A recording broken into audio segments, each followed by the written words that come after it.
90.3 FM HD Minneapolis, and on the web at kfai.org. Radio without boundaries for over 42 years now. It's going to be 43 in just a couple of days on May 1st. As we always do at about this time, Tuesday at 1 o'clock, we go live with Conversations with Al McFarlane. It's an extended edition today, so if you're tuning in, waiting to hear from Lady J afterwards, she will be back next week. She has ceded her time to Mr. Al McFarlane, and I will do that here as well. Mr. Al, are you there? Hey, Mason, how are you? Good. Good to see you. Good to see you. Good to see you, or to see the KFAI logo. Yeah. Yes, absolutely. Hopefully folks are seeing that out on all your streams there, and it'll be there up till 4 o'clock. I'm very excited to hear these extended conversations. Great. Wonderful. We've got a great program, and let me know when we're ready to go. Are we ready to go now?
I'm Al McFarlane. Welcome to Conversations with Al McFarlane. Glad to be here, as always, here on KFAI. And today's program is a special one because we are allowed to take on the regular show of Lady J, giving us time to spend more time with you, more time on important topics of the day. Momentarily, we believe we'll be joined by Minnesota Attorney General Keith Ellison. I got a note on the sideband. There's a trouble connecting, and an option for you, Keith Ellison, might be to dial in on your smartphone, but we'll stand by for you. We've got a great program. The program, outside of hearing the presentation by interview with the Attorney General, we're going to talk to leaders in the community about the whole question, the history, the passion, the responsibility of how we engage, employ, protest as a community. Looking back at what we've done in the past, how we organize and prepare ourselves for our righteous duty that takes place in the form of the protest, and how do we protect what we stand for, protect our community, protect the sensibility of a peaceful protest being peaceful. It's a big question.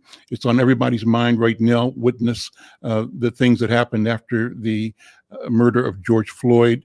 Witness the tension we all were feeling, waiting for the results to be renounced in the trial of Derek Chauvin.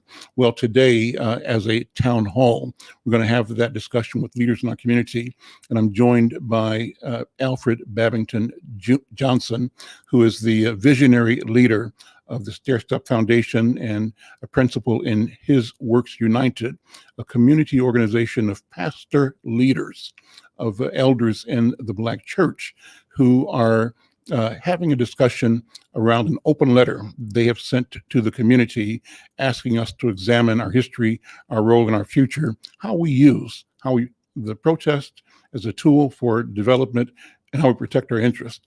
I also want to thank that I have my colleagues from the National Newspaper Publishers Association. Kelvin, you can bring them into the screen. Stacy Brown is here. Stacy Brown is the national editor of the Black Press of America. Our organization is called NNPA, National Newspaper Publishers Association. And Stacy, thank you for being here. Number one, our program today is also being carried on Black Press USA. So our audience today is national. And if you are listening on the radio here on KFAI and you want to join this from a visual basis, either the Insight News YouTube page, Insight News on Facebook, or you can go to Black Press USA NNPA and be part of a national audience discussing this issue. Again, we'll be checking in to see as soon as we can get Attorney General Keith Ellison on. But let us begin. Stacy Brown, welcome. And let me also bring on camera my colleague, Reverend Alfred Babington Johnson. Brother Babington, how are you? Good to see you. Thank you for being here. And I want us to engage, first of all, as we wait for Attorney General Ellison. Stacy, greetings again. Well, good afternoon, Al, and to all the listeners of Insight News and Black Press of America. I am the senior national correspondent, not the national editor, just to clarify that. Don't give me another job, Al. But we are absolutely looking forward to the discussion with the Attorney General. You know, he made a couple of appearances with us last year prior to the start of this trial. And one of the things that one of the many things, Al, that impressed us about the Attorney General was how transparent he was. And he made it clear that he wanted to not try the Derek Chauvin in the media. He wanted to try him in the courtroom. He wanted to make sure that there was no reason to have the case in any way dismissed. You know, that was always a possibility, to looking for dismissals on certain grounds, technicalities, if you will. But Keith Ellison was very, very diligent and really put together such a team that was so meticulous and very, very precise in what they set out to do, and they accomplished it. Babington, jump in. Let me ask you to greet and welcome Stacy Brown to our program today and to our community, and actually the Black Press. Babington, you and I are doing work here locally to lift up the historic and positive and powerful relationship between the Black Press and the Black Church.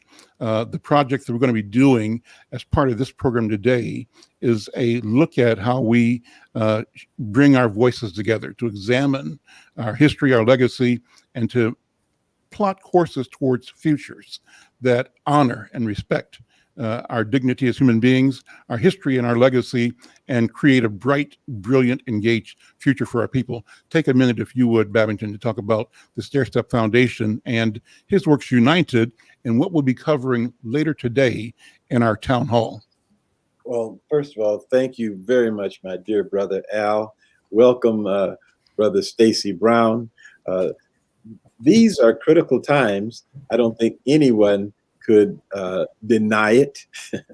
They've been thrust upon us.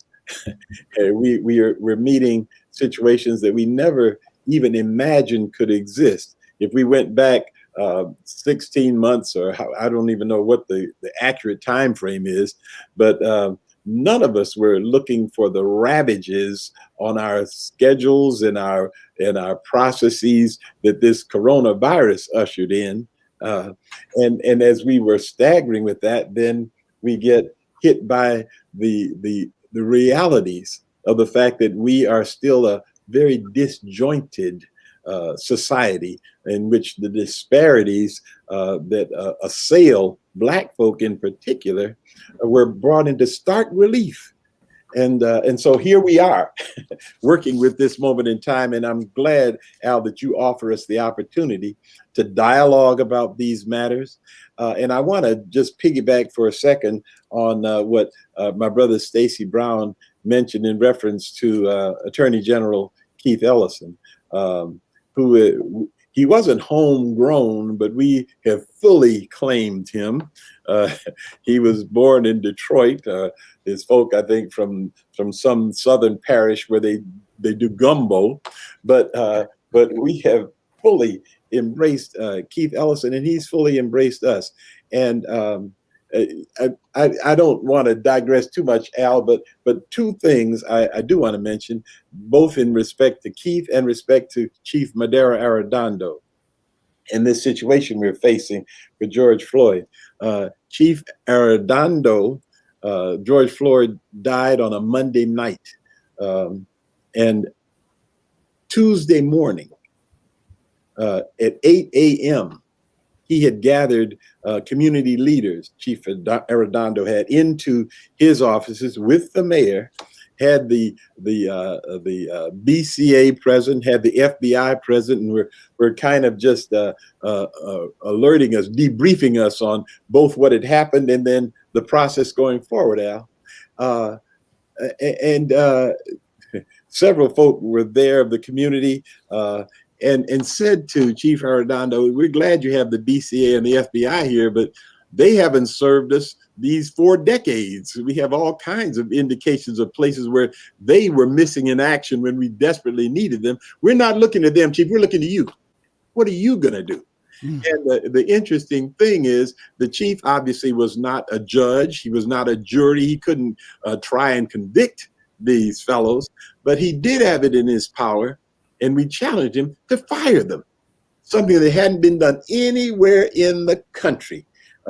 He wrestled with some of the human resource issues, determined he could, and he did fire them. We said to the mayor, if he fires them, are you going to stand with him?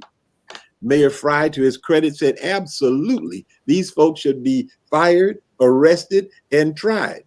So we are living out with a great celebration about the fact we have a Chief Arredondo, and then we have Attorney General Keith Ellison. So once they had been fired, once they are now charged, we had our champion again, who stepped up to the task and decided that he would in fact prosecute them. And he did it with selflessness. You know, he didn't seek the spotlight for himself, but he sought to put together an excellent team of prosecutors in this community that came forward, and they did the job, led that charge. And so we're so very proud of him, Stacy. He's ours. Where are you from, Stacy? New York. He's here. He's from Minneapolis. The mini apple. How about that? Babington, thanks. That's a great backstory. And the point is, what's so wonderful is that the public doesn't get that story. That's the story behind the story, what happens, in the community, and how relationships matter, and how contact and how access matters. And that's really the point here, I think, because in history, we have not had the access to the leverage of power. And here's what happens when you have the power seat, when you are in it and you're able to bring to bear your sense of what justice looks like. Stacey, any questions or comments on that part so far? No, I think Babington said a mouthful and then some. The job that Minneapolis leaders like the mayor, like the police chief did, it's an example for others around the country, as we still see situations like that of George Floyd still happening. The day of the verdict, we saw what happened, I believe, was it Columbus, Ohio. And so it continues to happen. We saw a video come out of Florida in which police officers, two young, innocent Black young men who were headed home on their bikes, made them get on the ground, pointing guns at them, no threat whatsoever, made one of them crawl. You know how dehumanizing that is? So while it's great to hear that you had Minneapolis, champions in Minneapolis, like the Attorney General, like the police chief, like the mayor, step up, that has to become contagious throughout the country. And Stacey, if I might say something else that needs to become contagious, it's so easy for us, Al, to be trapped in the moment. So easy for us to be carried away with the passion of this hour. But I appreciated some of the things that Attorney General Keith Ellison said on the 60-minute interview. First of all, I thought he was pitch perfect on that interview. He indicated first and foremost that he was not in any of this process seeking revenge, but he was seeking accountability, which is a critical matter for us in wherever we are in this society. We desperately need everyone to accept accountability for their role in the effort, And my brother just came on, but let me say one other thing about him before I get off. And that is the other thing he said. He drew us to this place where he said, everybody's human. So at some point, we've got to come to grips with that. If the world's to be better, if we're to be better, we got to start looking at each other as human beings.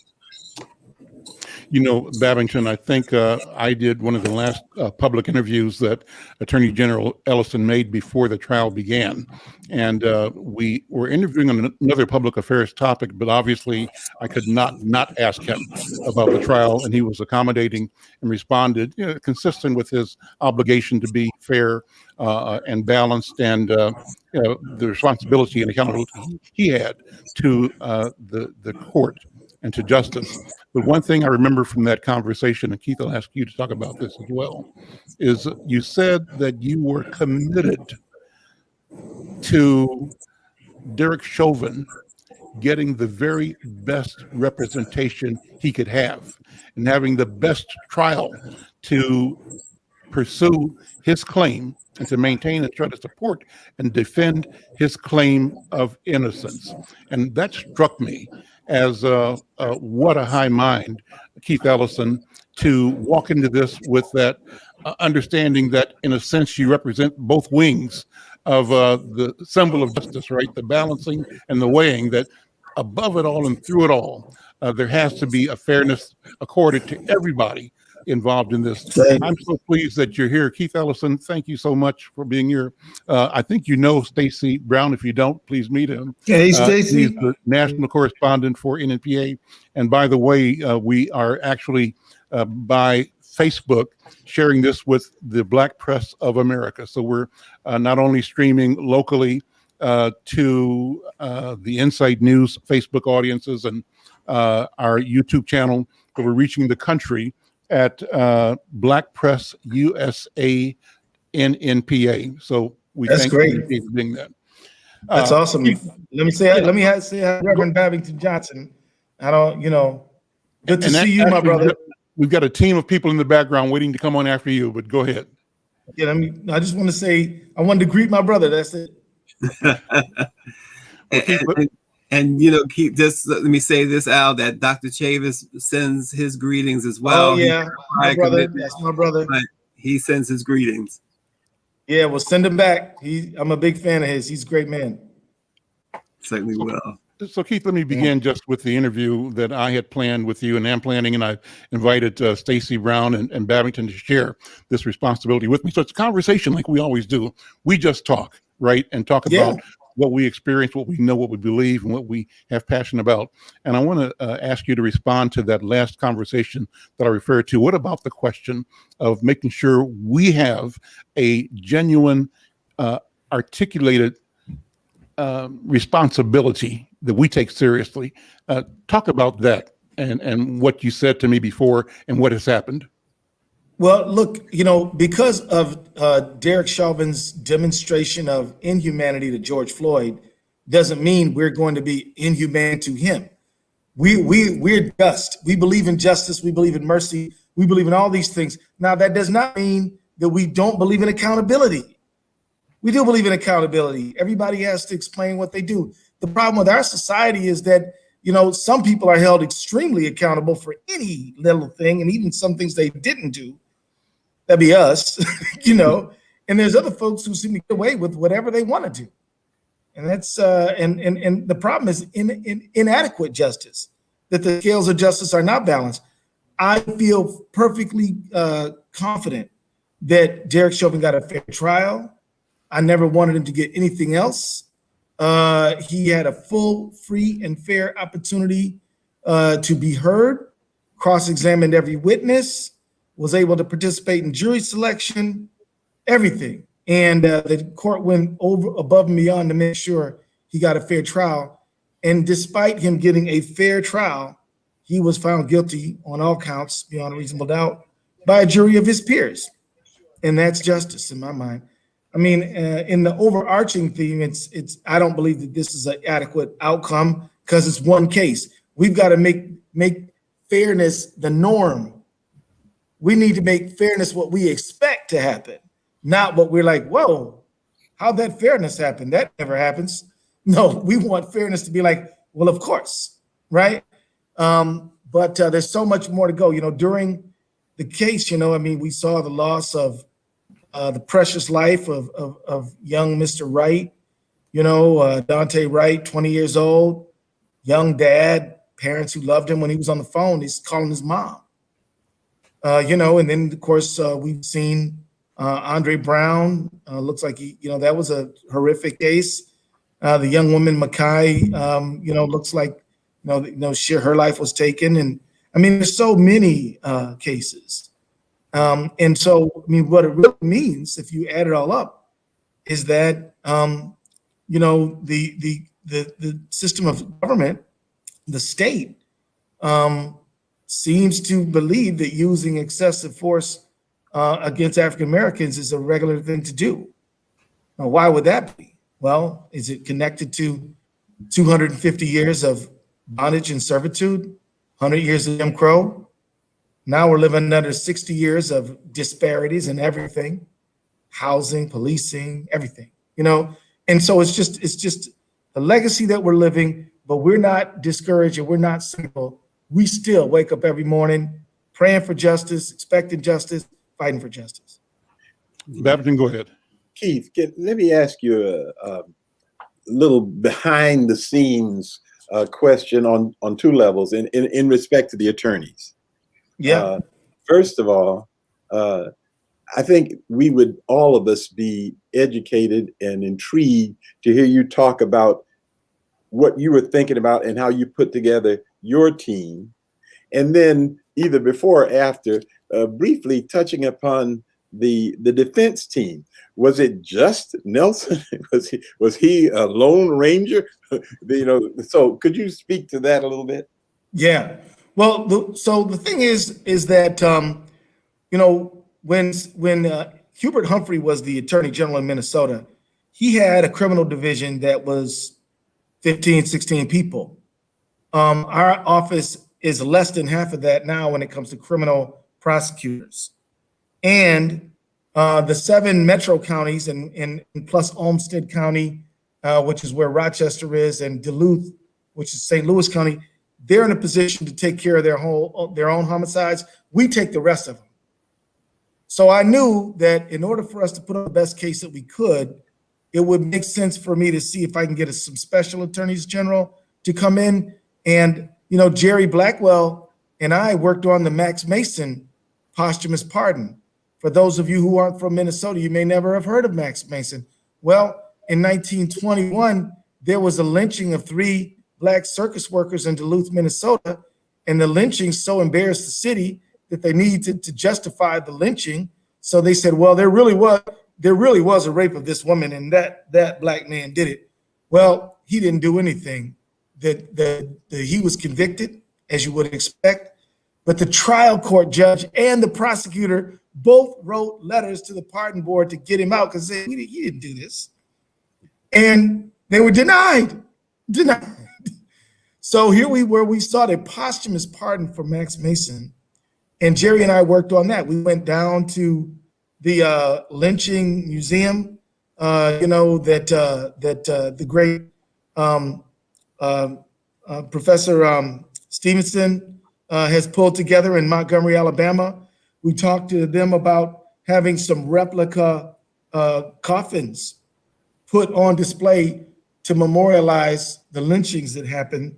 And we worked on a number of things. So when this matter came up, I said, hey man, you've been doing pretty good with that law degree, in the world of accumulation, nothing wrong with that. A workman's worth is higher, huh, Reverend? I think that's true. Yeah, but there's a time when we need you to come into service for the public, and he stepped up and did it, man, and bless that brother. He's so good. Slisher, he is a lawyer at Maslin Law Firm, big silk stocking law firm, full service law firm. He's not missing no meals. He's doing really, really well. And I said, Steve, you've been in public service for 20 years. You've prosecuted police. I need you to help me out on this. He said, you can count on me.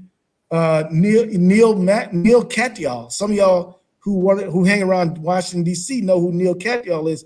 Neil was the former United States Solicitor General in the Obama administration. He said, if you got an appeal or a research issue, I'm on it. I'm an expert in appeals. If it wasn't for Neil, we may not have ever gotten that 3rd-degree murder charge. And then there was this young woman, Afro-Latina sister from Puerto Rico, born in Madison, Wisconsin, but her parents are from San Juan, Puerto Rico. And her name is Lola Velasquez. She works at Medtronic, expert in heart, lung, all the law that goes along with the body. She knows it.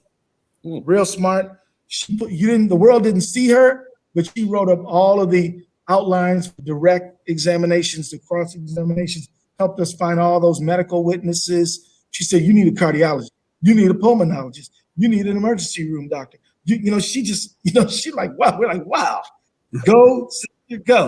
And, and she made sure that there was no question as to the cause of death.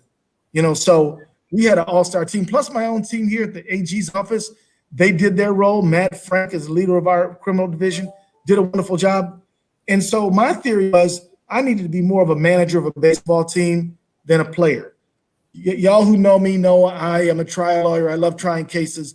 I worked on the strategy. I worked on the ordering of witness. I worked on the arguments that we needed to make. I worked on all the aspects of the case, but I decided that I'm going to push other people forward to do that because we had great lawyers, and sometimes you need somebody who can look at the whole picture so that you can see, because when you're in it, you get a certain perspective. But when you're not in it, but you're standing right next to it, you can kind of get a better vision of how it's all coming together. And that was the role that I played. So I was honored to play it. I'm humbled by your confidence. And as Reverend Babington knows, I called him and said, could you have the pastors pray for us? because we sure need it. And hey, the prayers of the righteous availeth much. Come on Is that now. right? Keith, So there you go. Side, Keith. Oh, well, look, Eric Nelson had the entire police federation. He had a group of 12 lawyers he consulted with on a regular basis. Their medical examiner, the one from South Africa, who said that George Floyd maybe died from carbon monoxide poisoning. He's all of their medical expert, right? And he had the help of 12 other people. Plus, he had another lawyer in the courtroom that he never asked to do anything except sit in the room and take notes. So he tried the case the way he wanted to try the case. See what I'm saying? Every lawyer makes strategic decisions. I decided to, get the best people I could. He decided to do it all himself. That's his decision. That's his call. And I don't question it. Yeah. And Keith, what would you think or say was perhaps the most challenging part of the process? Well, the most challenging thing was the pro-police bias that we all have to a certain extent. Now, we were raised on Law and Order. I used to watch black and white episodes of Dragnet. Yeah. You saw the Mod Squad, right? And we all had dare officers in the school we went to. We're just programmed to just believe that if an officer says something, that it's true and that they would never do anything bad. Well, if you're African American, you have another perspective on that issue. But we needed people to just overcome the institutional bias that is associated with that profession, but because we knew the evidence was strong. I mean, the people who were assembled on May 25th on the corner of 38th in Chicago. Many of them were nervous and scared when they found out that it was going to be televised. They were like, I don't want no part of that. I don't want to be in the limelight. I want to just lead a quiet life. I don't want nobody bothering me when I go to lunch or dinner or getting stopped. I don't want it. And we had to help them feel like, look, you can do this. It's the right thing to do. You did the right thing when you stopped and took out your video camera. We need you to do the right thing again. And it wasn't easy. We had to prepare juvenile witnesses.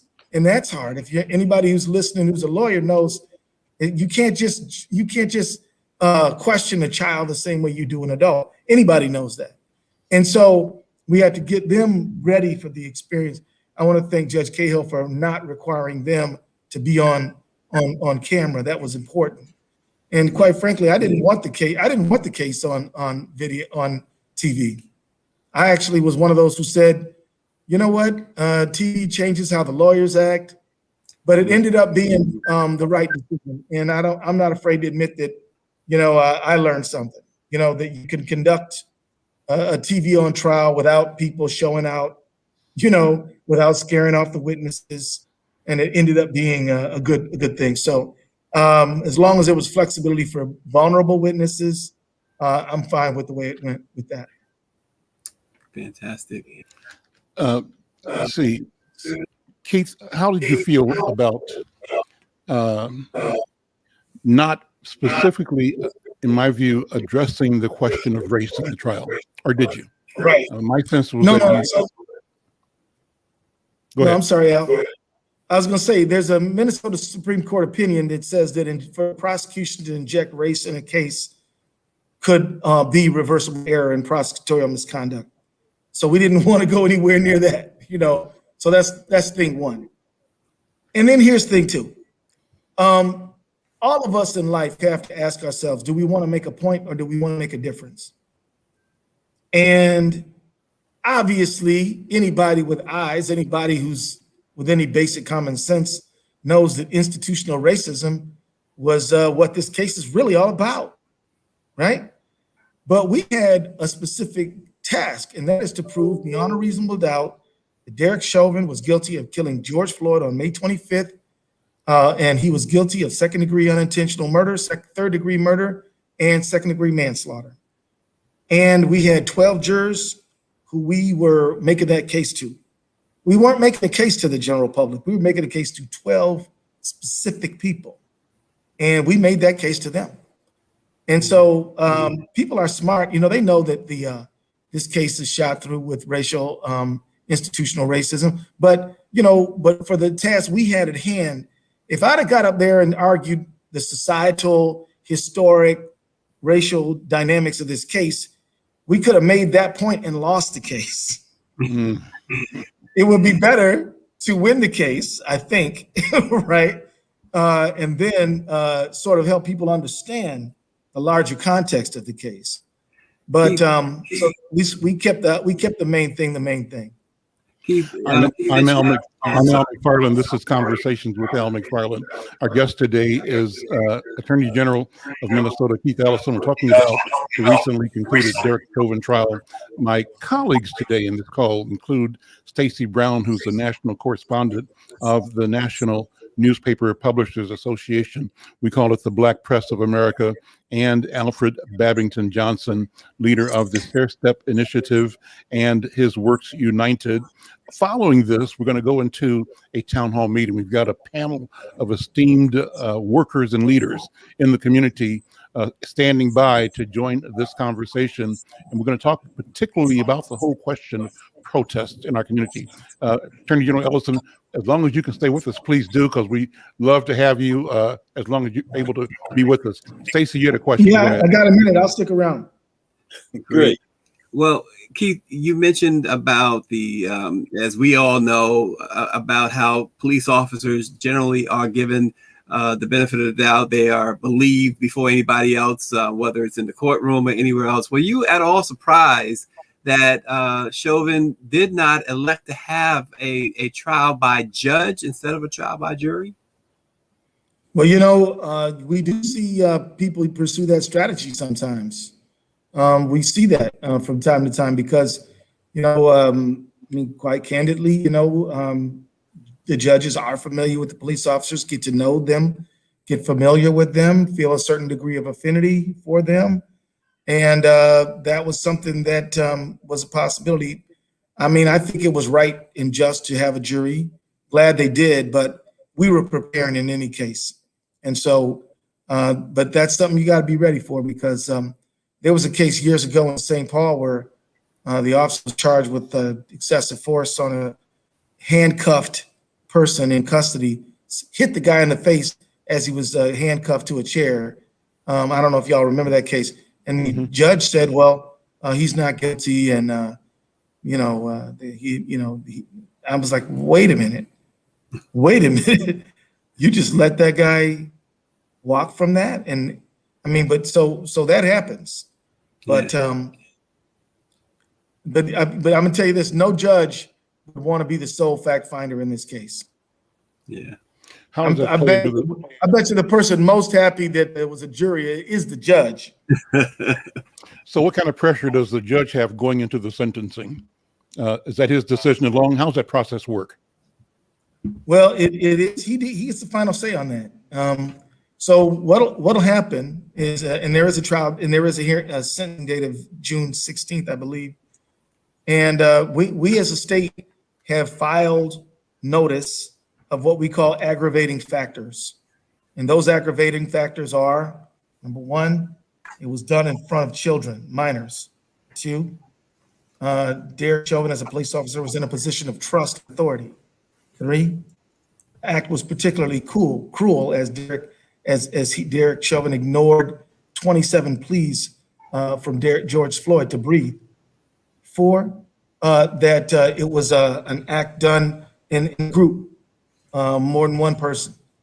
And then five, it was so I think my mind's blanking on the last one, but those were the ones: cruelty, child, position of trust, did it in a group, and the fifth one will come to me in a moment.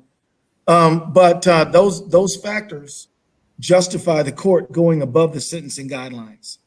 Now, the sentencing guidelines in Minnesota call for a sentence of 150 months.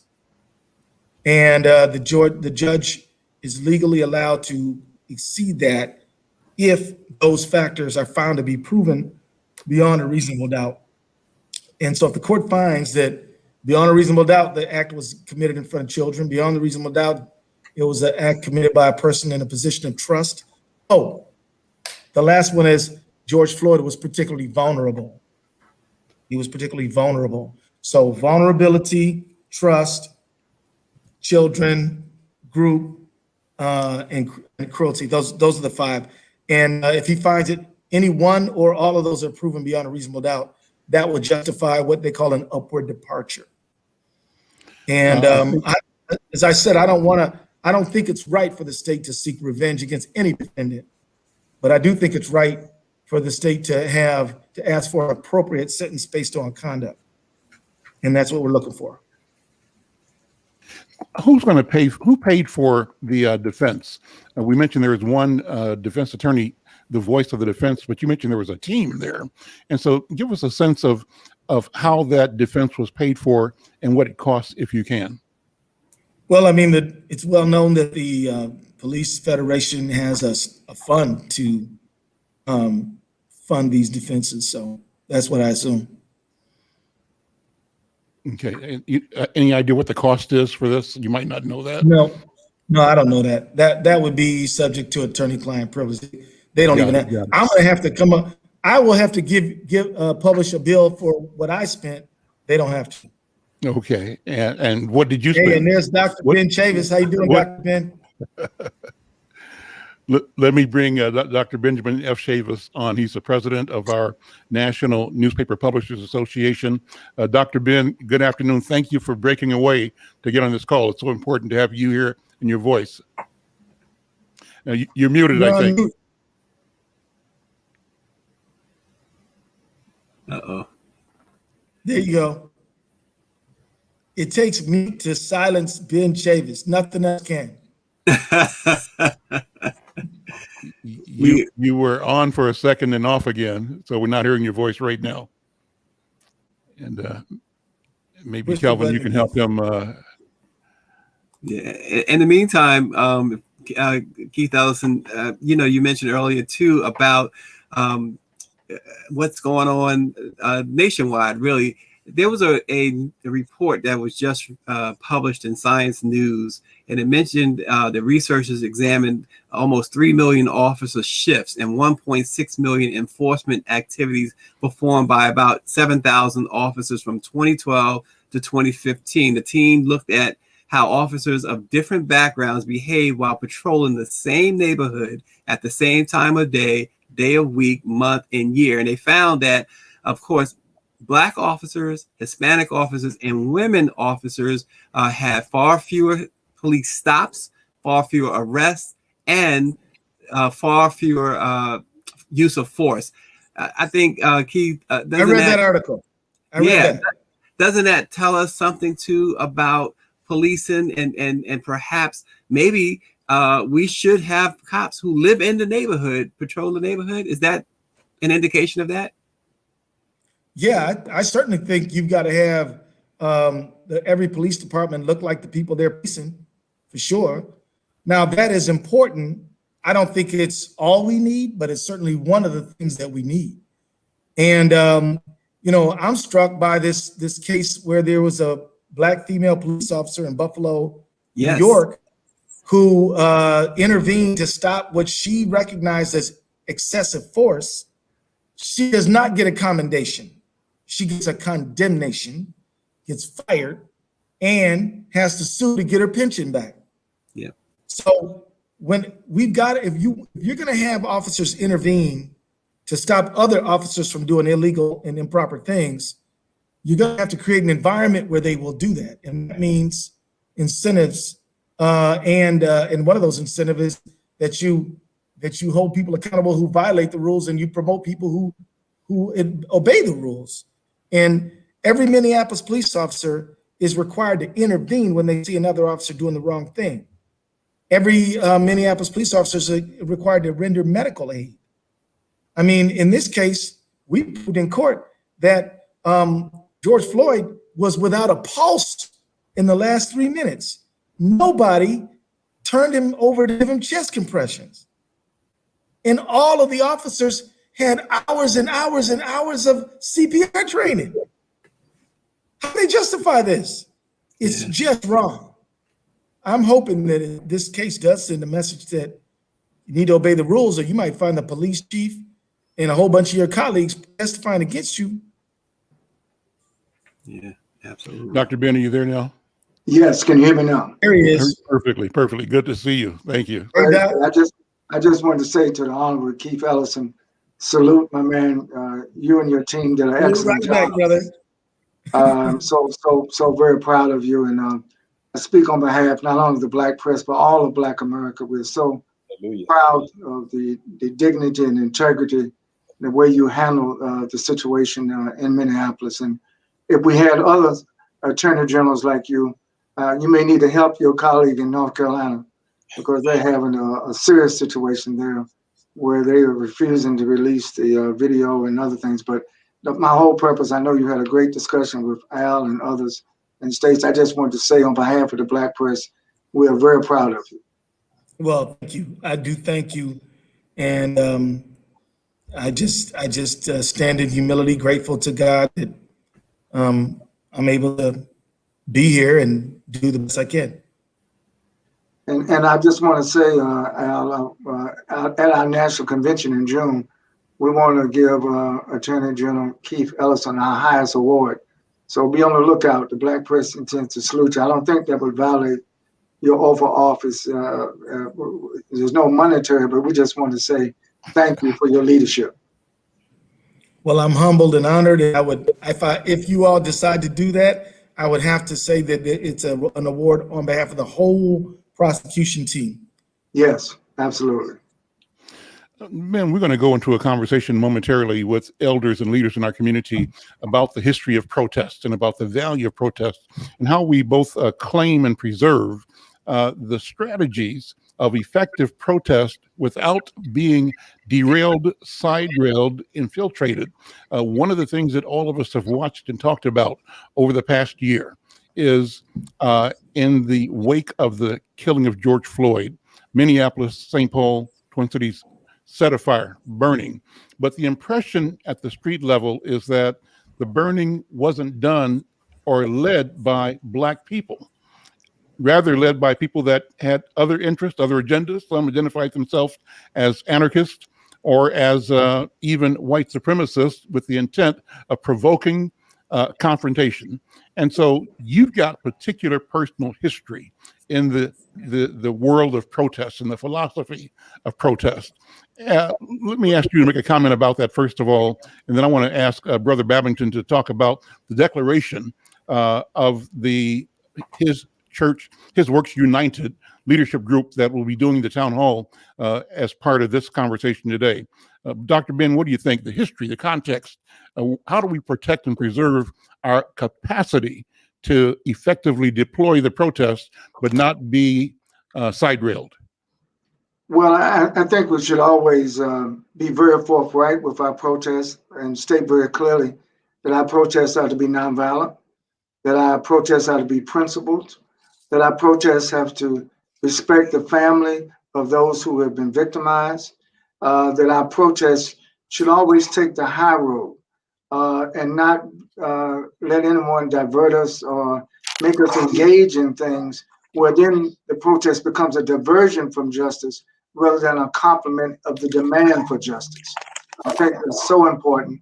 And a lot of times in our anger, which is justified, in our outrage, which is justified, we have to make sure we channel our anger and channel our outrage into something that's constructive, something that's positive, so we can achieve our goal.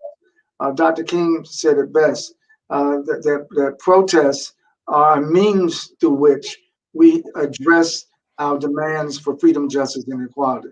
But it's how we protest and when we protest, and we have to be strategic.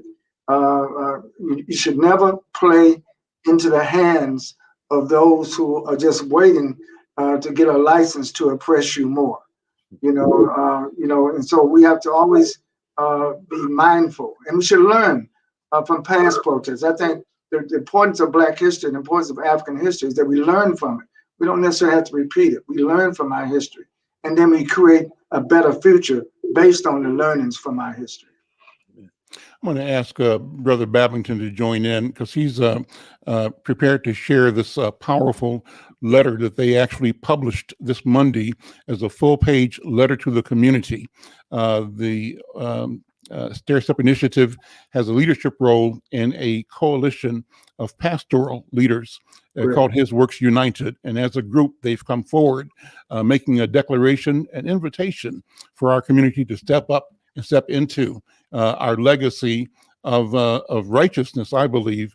And what I want to do, Babington, is have you read that if you're ready to do that. I'm going to ask you, Ben, and Keith, if you're able to stick around, stay as long as you can, and have you react to it as well. But then after this is read, we'll do a station ID at the top of the hour and then resume and look for reaction, plus others in the studio waiting to join this conversation. I'm Al McFarlane. This is Conversations with Al McFarlane.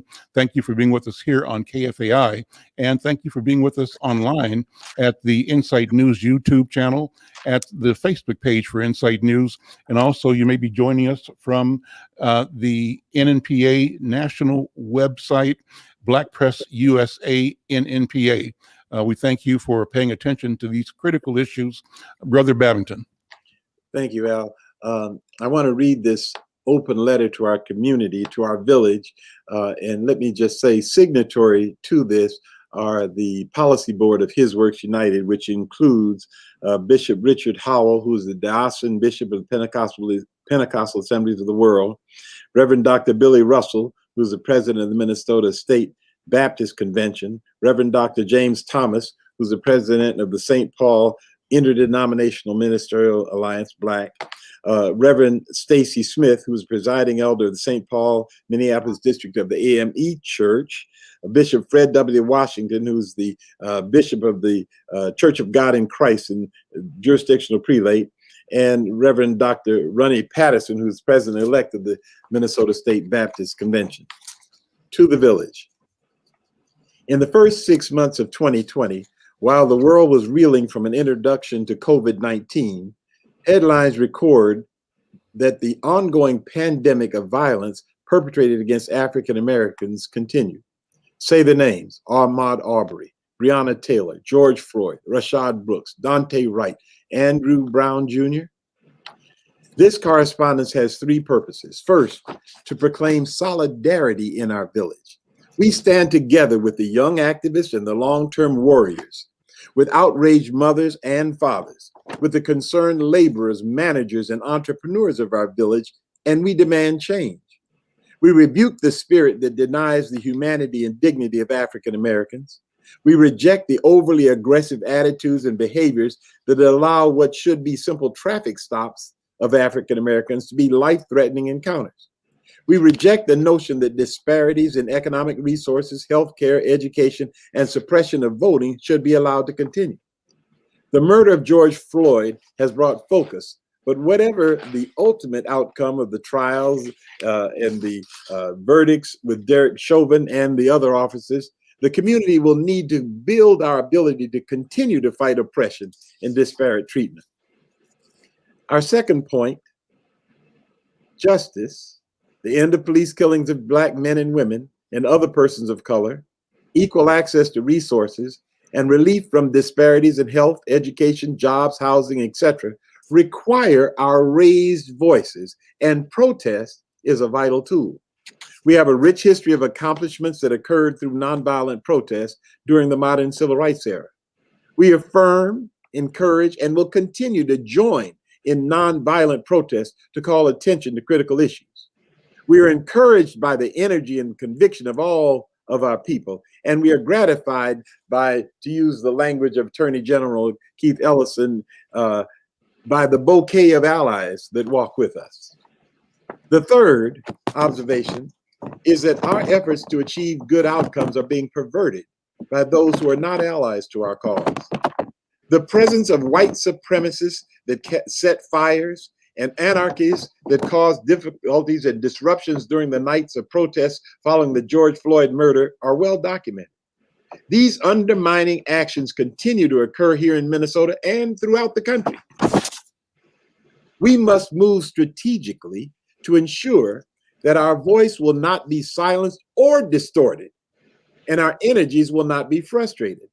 The successes of the modern civil rights movement came through strategic planning and coalition building among the leading racial justice organizations and the practice of discipline.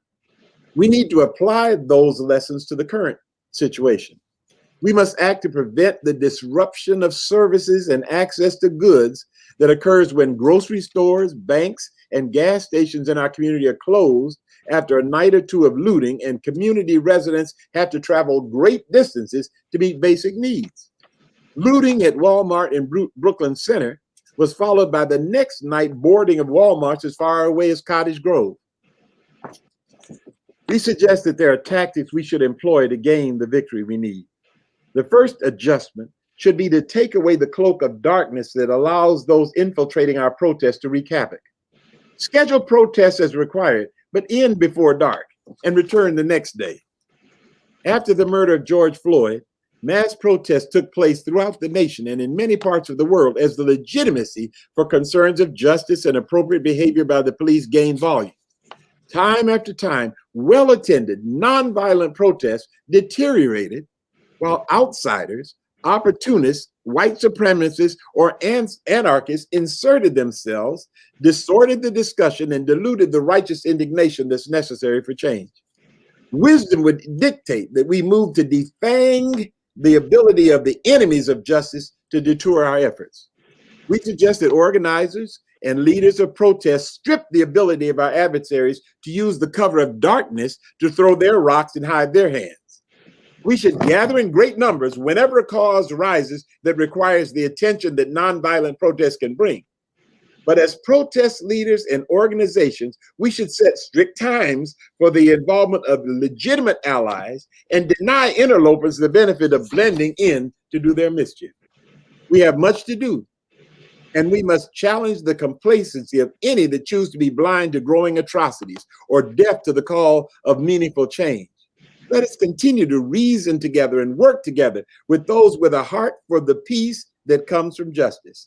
And let us operate with wisdom so that our good efforts are not distorted by those that mean us no good. Thank you, Brother Babington. That full text is in Insight News as a guest commentary, and a synopsis of it appears as a paid advertisement by the pastoral group, by His Works United, in Insight News as well this week. I've got about a minute before the top of the hour. I'm going to ask Attorney General Ellison, you've got to leave right at 2 o'clock, to take a minute or two to react to that, or impressions, thoughts. What directions do you offer our community considering the whirlwind of activity around us right now? Keith Ellison? Well, Al, I want to thank the Black pastors. You know, the Black pastors have been there, man. They have been there when there's a lot of folks, been there when there's nobody, and all you got is calling pastor up to give comfort and aid. And I want to thank you, Babington, and the team of pastors that you work with every day in your work. You guys have also done a lot of important work on voting that we've done together. One day we got to talk about that, given the assault on voting rights. But let me just say, in terms of protests, I mean, Martin Luther King never was elected to any office, but he shook the country more than any elected official. And so protests and activists are really critical, but I would commend folks to read the COINTELPRO papers. Ben Chavis is an expert in the COINTELPRO. There are people who, in this last round of protests, there was a white guy put on a face mask, had an umbrella, and was breaking windows and was burning up the stores. Some of the activists confronted him and say, "What are you doing, man? We're talking about justice for George Floyd." And then he got into a confrontation. The guy ran away, then he got caught, and then was found to be a member of a white supremacist group. I would just say to the activists, we need you. Understand the agent provocateur, and understand the role of the agent provocateur. Understand that you can be infiltrated by people who want to divert attention away from the righteous protest of the people. You got to be on the alert for that. I am very sorry. I have to excuse myself. Nothing but love for you, brothers and sisters. And we'll talk to y'all soon. Very Thank good. you, Thank you, Keith my man. Ellison. Thank you. Ben, if you can wait 1 minute, let me do a station ID. I want you to react too before you have to leave, I'm sure. I'm Al McFarlane. This is Conversations with Al McFarlane. Let me toss it to Mason at the station for top of the hour, and we'll be back in a minute. 1 minute after 2 o'clock. It is Fresh Air Community Radio, KFAI 90.3 FM, HD Minneapolis, and on the web at kfai.org. We will be back after these announcements. KFAI is supported by Minnesota State. With 30 community and technical colleges across the state, including 13 in the Twin Cities Metro, Minnesota State offers small classes and options for all types of students. Minnesota State has hundreds of scholarships available for classes in high-demand career fields like manufacturing, transportation, and healthcare. More information about Minnesota State and the Workforce Development Scholarships at minstate.edu. Programming is supported in part by Granada Theater, presenting Day Drinking with Mom, a Mother's Day brunch paired with comedy and mimosas. Hosted by comedians Wendy Mayberry and Karen Pickering on May 7th at 7 p.m. More at granadampls.eventbrite.com. 2 minutes after 2 o'clock, Fresh Air Community Radio. Normally you would hear Lady J in this spot, but we are presenting an extended Conversations with Al McFarlane. We go now to Al McFarlane. Thank you, Mason. I'm Al McFarlane. Welcome back to Conversations with Al McFarlane. We proceed this part of the program with what we have presented and are presenting as a town hall. And my partner in the town hall is His Works United, the Stair Step Foundation, led by Alfred Babington Johnson. Brother Babington, always good to see you. I don't know what his time commitment is, but I'm so glad to have a few minutes of Dr. Benjamin Chavis, a legendary organizer, leader in the civil rights world, but also in our profession of media. And Dr. Ben, I would like for you to react as Keith Ellison did to the letter to the community. What are your thoughts? What are your feelings? And I'll put one more thing on your plate right now. And I've shared this with Babington, and I want you to share it if you would. There is a historic and powerful relationship between the Black press and the Black church.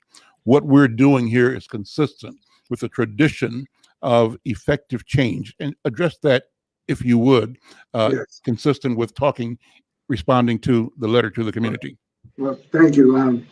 As I listened to Brother Babington read the letter to the community, I immediately thought about Martin Luther King Jr.'s letter from the Birmingham jail that was addressed actually to pastors and to the community who had criticized him for using young people in protests. That's why he wrote the letter from the Birmingham jail, which was one of his most eloquent writings. I Have a Dream speech was one of his most famous speeches, but his one famous eloquent writing was a letter from the Birmingham jail. And I would say, Brother Babington, the spirit and the text of the letter you just read was so on point, theologically on point, sociologically on point. And I think that we should distribute that letter out, not only in Minneapolis, but in many communities. And your second point, the relationship between the Black press and the Black church. Keep in mind, 194 years ago, on March 16, 1827, Freedom's Journal emerged out of the Black church. Cornish was a pastor, a Black pastor. And the Black church and the Black press, from the very beginning of these institutions, have always worked together. And certainly today, we should close ranks. Amen. Tighten up our relationships between the Black press and the Black church. Two vital institutions that serve the interests of African Americans, all people of African descent, not only in the United States, but in the Caribbean and throughout the world. My closing comment, Al and Brother Babington, is that what happened in Minneapolis, in a positive sense, the protests certainly put the pressure on the system. Amen. and the fact that the clergy stood with the protesters. A lot of times in the past, there's been a strategy to divide the protesters from the church, or the church from the protesters, and even sometimes to divide the press from the protesters. Mhm. But what I saw in Minneapolis was so positive. I saw the kind of solidarity, the kind of unity among community leaders. And our young people there, those millennials, those Generation Z, I'm hoping that they will in turn support the Black church and support the Black press, because in their time of activism, the Black press and the Black church was certainly there, shoulder to shoulder, bearing witness in the protests, bearing witness in the courtroom, bearing witness in the city council and all the other places, and certainly with the family, the Floyd family themselves. And same thing with the family of Dante Wright. So I think that we have to not only capture this moment, Al and Brother Badminton, but I think we should also codify it in a way so that we can build upon the foundation that has now been built in Minneapolis and in Minnesota. I think we have a foundation that we can build upon, so that on the one hand, we demand justice, and on the other hand, we demand equity. And where equity and justice intersect is in the empowerment of our people and the empowerment of our community, where we now need to rebuild some of those places that were torn down. There's an opportunity. Out of the ashes should emerge structures that are African American owned, African American financed, African American supplied. As you know, a lot of the difficulty happens in our community when we lose control of the businesses of the community. And I don't want to elaborate on that too much. I would just say that after the Los Angeles ride, after the Detroit ride, after the Chicago ride, after the Newark ride, I could just go on down. If you go to Baltimore, there are places in Baltimore today in 2021 that have not been rebuilt since 1968. So we have to be thy brother and thy sister's keeper. I'm a preacher. Don't stop me to preaching because I'm already late for another meeting. But I just want to thank you for an opportunity to respond to what I think is an excellent letter. And I think is a great initiative by the pastors to write such a letter to a community that needs to hear from our church leaders. And I believe that there will be a tremendous response to the letter from the community, from the pastors. Dr. Benjamin Chavis, thank you so much. Dr. Chavis, thank you so much for your leadership and for being here. We're going to continue with the program and move into our town hall. Stay as long as you're able to. Kelvin, you can let the people. Okay, thank you so much. We'll see. Thank you. Yeah. And Kelvin, you can let the other people who are standing by for the town hall into the studio, and we'll continue with the program. What a wonderful program so far. I am pleased and happy with what we've come across, what we've done, the conversations we've had so far, and I'm pleased with the direction that we're taking. And as I indicated, there are several people that are standing by to be part of our town hall discussion. We'll bring them online right now. I see Reverend Richard Coleman and Sister Maya Marshall is here. Lily Rankin, some of you don't know her, but I'll introduce you to her. Pastor Billy Russell, great men and women and young people as part of this conversation. Badminton, let me start by having you introduce this august panel, and I'll introduce Lily because she's part of my team. Okay, first, I'm delighted, Al, to be able to say that we're here with my brother, the Reverend Dr. Billy Russell, who has, he's trying to act as if he's moving to a new space in that he is having retirement celebrations. We have had a dialogue in the community and decided he's not going anywhere. And so he hasn't known this until now, but you're not going anywhere, Dr. Russell. But he's been a long-term partner, and he is the president of the State Baptist Convention and a great man of God, and I call him a quiet storm for what he's accomplished. And he has been standing side by side with us in all of these deliberations. I want to mention my brother, the Reverend Dr. Richard Coleman, who in point of fact is really sort of a co-founder of the work we now call His Works United, because back in 1995, when there was a gang killing and a young man laying in the streets all day long, I was so grieved, and I called my brother Richard Coleman, and I called Brian Herron, who at that time was a city councilman. I said, "What do we got to do something?" And and anyway, out of that was birthed His Works United at this point. And I have to pause inside when I talk about this young lady, Maya Marshall. I'm in awe of her, quite honestly. I get nervous when I'm around her. She's that great. And a couple of Sundays ago, we were at a kind of a prayer vigil. Dr. Coleman was there, Bishop Howell, a lot of us at the government center, and a lot of the young civil rights leaders. And Maya was there, who was going to share. And I had a chance to talk to her about something that was just heavy on my heart. And it's exactly this, the fact that the protests are so necessary, but I was so grieved by the fact that we were being taken advantage of, I felt. And we sat and talked for a while, and I really wanted to run it past her, because I consider her to be a great thermometer, an indicator of what her generation is thinking, because she's a thought influencer.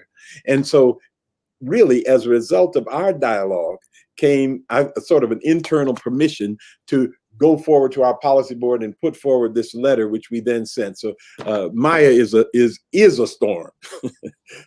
So Lily.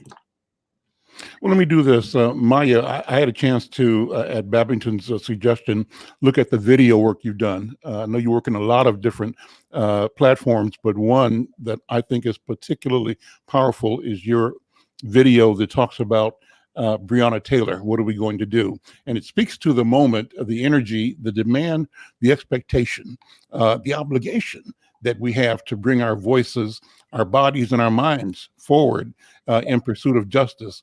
And what I want to do before I come back to Reverend Russell and Reverend Coleman, and before I introduce Lily Rankin, is share the video and have you talk about that. And this conversation is just that.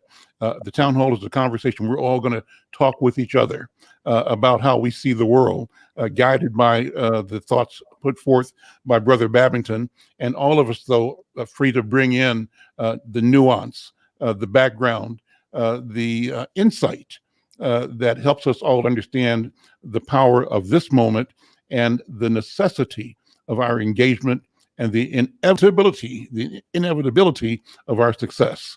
I always tell people, Babington, success is inevitable and victory is at hand. And so we stand with that moment by moment. Kelvin, if you're there, can you bring up the video by Maya Marshall? It's a tribute to, well, there it is. Yeah.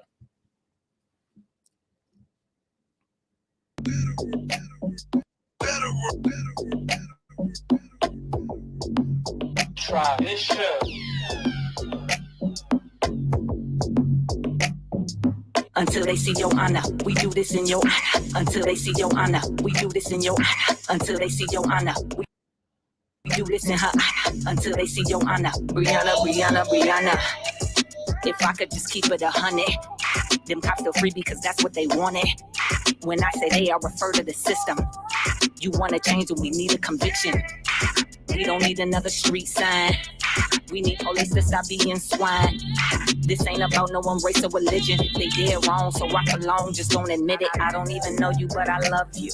I feel if we ever met, we probably would have been friends. Guess we'll never know, cause your life came to an end. What a tragic story, where do I begin? Until they see your honor, we do this in your honor. Until they see your honor, we do this in your honor. Until they see your honor, we do this in her honor. Until they see your honor. Breonna, Breonna, Breonna. 26 shots, they ain't even knock. 26 shots, they ain't even knock. 26 shots, they ain't even knock. 26 shots, they ain't even.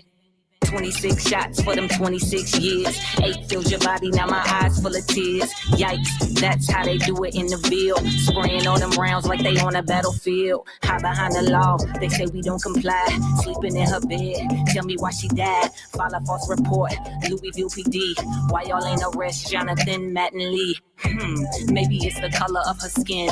Louisville PD arrest Brett Hankerson. Again, some things never get old. Louisville PD arrest Miles Cosgrove. Until they see your honor, we do this in your honor. Until they see your honor, we do this in your honor. Until they see your honor, we do this in her honor. Until they see your honor. Breonna, Breonna, Breonna.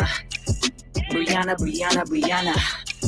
Breonna, Breonna, Breonna. I say a little prayer for your mama. Breonna, Breonna, Breonna. 26, Breonna Taylor, a 26-year-old African-American emergency medical technician, fatally shot by the Louisville Metro Police Department on March 13, 2020, by 3 plainclothes police officers on a no-knock search warrant, executing a no-knock search warrant. But get this, 26, they had the wrong address. 26, them boys had the wrong address. So until she sees justice, you can believe ain't gonna be no peace, my baby. Say her name. Breonna, Breonna, Breonna. Say her name. Breonna, Breonna, Breonna. Say her name. I say a little prayer for your mama. Say her name. Breonna, Breonna, Breonna. Save all your chit and your chatter. If you ain't talking Black lives, it don't matter. Breonna, Breonna, Breonna. Breonna, Breonna, Breonna. Arrest the officers that murdered Breonna Taylor. Breonna, Breonna, Breonna, say her name. Breonna, Breonna, Breonna. Oh, what a powerful piece. Justice for Breonna. Maya, good afternoon. Good afternoon, Mr. McFarlane. How are you? I'm well, I'm well. Talk about that piece. What was obviously the inspiration, but how did the inspiration come to you? And what is the mission and vision of that work? Yes, sir. So I'm an author and a creative here in Minneapolis. And usually when I feel something very strongly, I try to give it a moment just to see if, maybe I'm just being emotional or, maybe it isn't that big of a deal. And so when I heard about Breonna, that was, of course, right after, George Floyd happened. She actually was murdered previously, but we didn't hear about it until afterward. And so I went to sleep.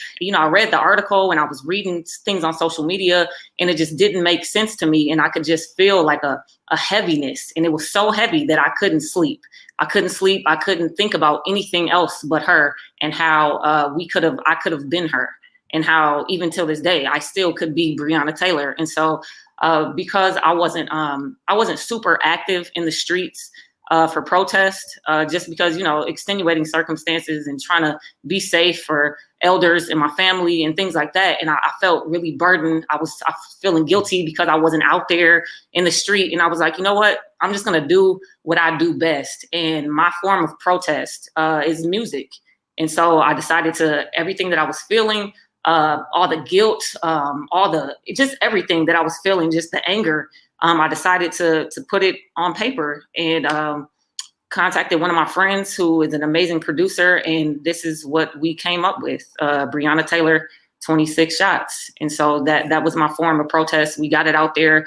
Not only is it turned into kind of like an anthem just because it's not a sad, sorrowful song, although the message, you don't want to hear it, but it's upbeat and it makes you, not only bob your head, but you're listening back to the lyrics like, wait, that was wrong. Like, why did they do that? Why aren't they arrested? And it just, allows you to ruminate on those things and hopefully spark a change that makes you want to do something about it.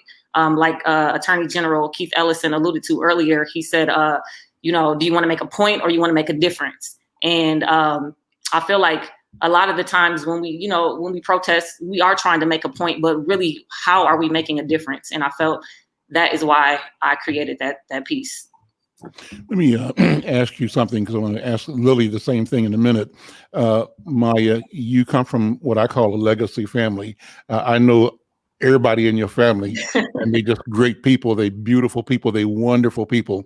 But I want you, if you are willing to, I didn't ask you this in advance, to just talk about who you come from. And because I think it makes a difference in what you do. So talk about your family and the legacy that you're standing on. Wow, that's a loaded comment because I come from such agency, and my grandmother, her name is Dr. Thelma Battle Buckner. She actually just turned 89 years old yesterday, and so she's still what a warrior. What a warrior. She's still hanging in there. And she's a legend just in the Twin Cities, just for the work she's done in ministry, the work she's done with music, and also just with her work with being active socially with foster care. She ran a foster care system for 30 years. All of her children, which my father is a child of hers, they all sing, they all do something musical. So I come from that. And then on my maternal side, I come from such prestigious educators. My grandfather, H.E. Formey Jr., he just had a school opened in his name in Savannah, Georgia. He was one of the first Black superintendent of schools in Savannah, Georgia. And that's what I come from. I come from education and I come from music. And I feel like I am a perfect blend of those things. So that's why you get projects such as Breonna Taylor, because of that education piece and that musical piece. So let me introduce you now to Lily Rankin. Lily is a 16-year-old, I believe, high school student at Irondale High School. And Lily happens to be my niece, or my niece's daughter. She's like great niece, but her father is someone that all of you recognize.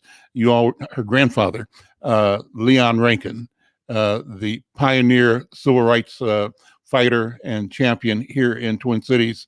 Lily, I asked to join me on a regular show on Fridays with Black men and women who are professionals in the psychology area to talk about the impact of these times on young people. All of this pressure from COVID-19, number one, from having to social distance, from not being in school, the pressure from having watched the George Floyd murder, now the incident around the young brother in Brooklyn Center, his death, the trial, all of that is a lot to put on our children.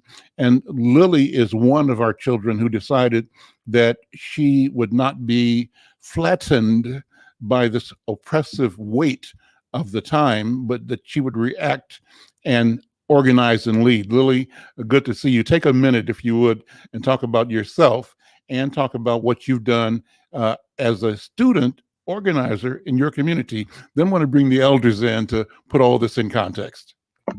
Okay, thank you. Hi. I'm flattered to be here with all of these wonderful people.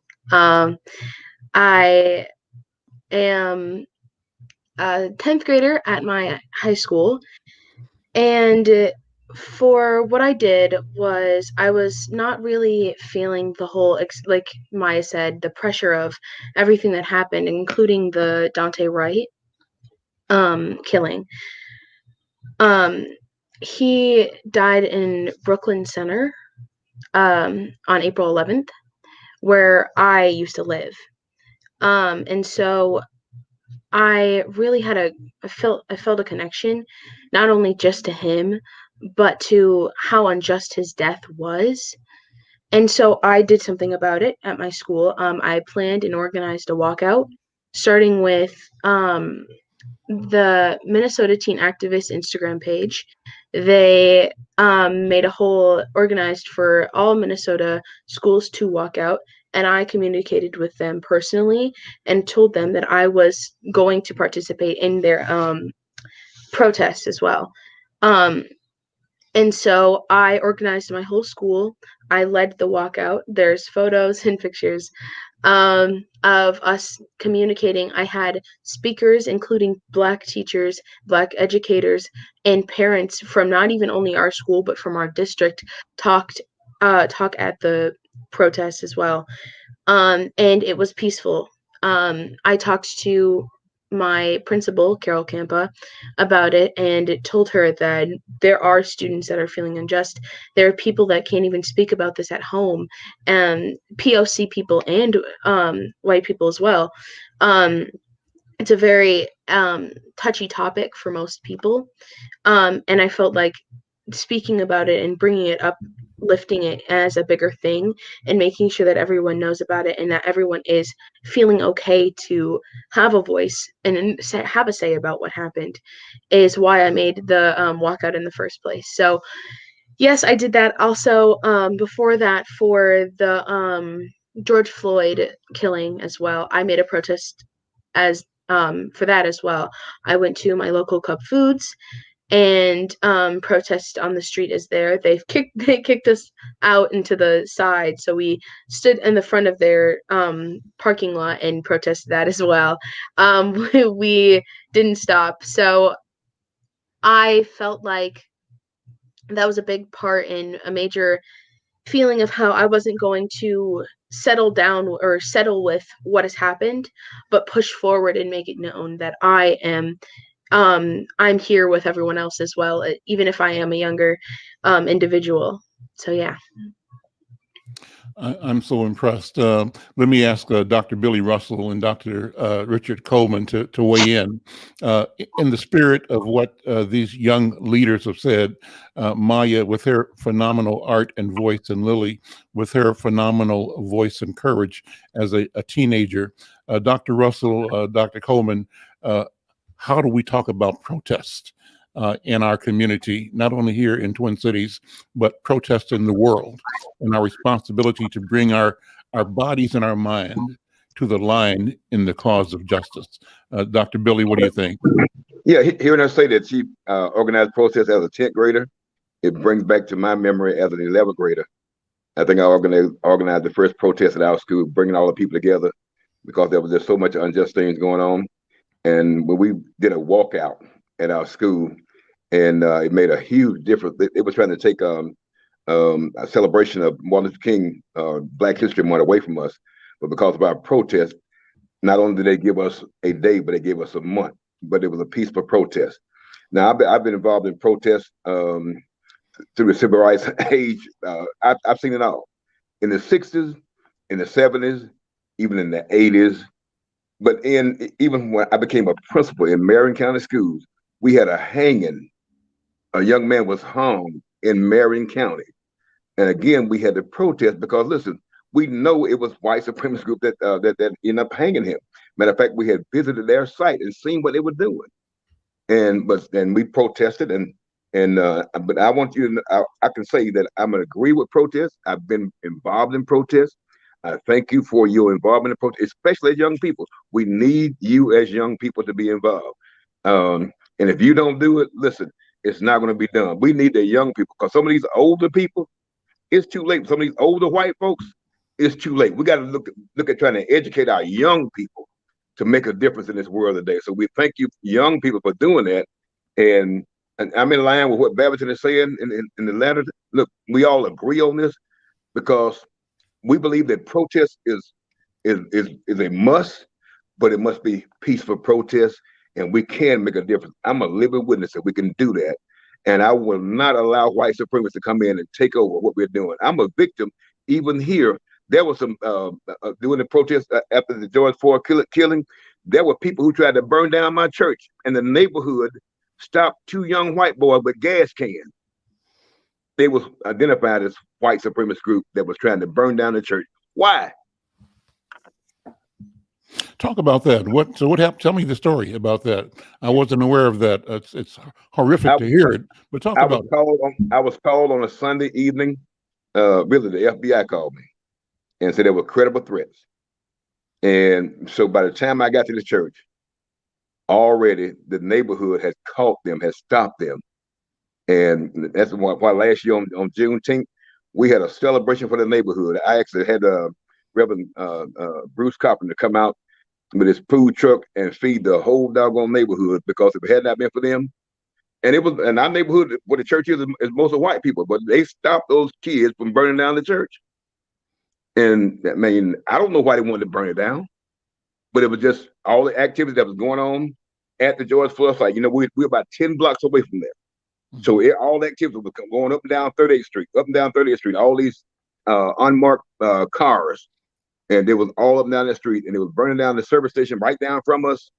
And we would build a new school. We was afraid what would happen to the school. We had to board the school and all this stuff. And here it is, they actually was going to burn down the church, but the neighborhood stopped them. As you're talking, Pastor Russell, the thought comes to mind, and it's a gruesome thought, that bombing a black church is not anything that's new. We've Right. been here before. We've been here we before, know and that's exactly what I thought about when he did that. Like, why you want to do it? I don't know whether he thought somebody was going to be in the church or not be in the church, but the fact that they wanted to burn it down or to blow it up, that was the thing. Reverend Coleman, what do you think? What's on your mind, your heart right now? Unmute your microphone. Unmute. Thank you, Al and Babington and Dr. Russell and Lily and Maya. We're just so grateful for your testimony, for your story, Maya and Lily.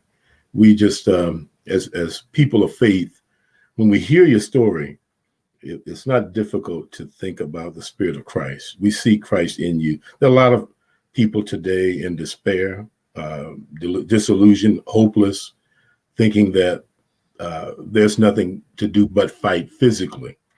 But you're demonstrating, and Maya, you said you couldn't sleep, and the issue connected with you spiritually, and then you use your spiritual weapon of war, one of them, which is music and writing, and you compose something.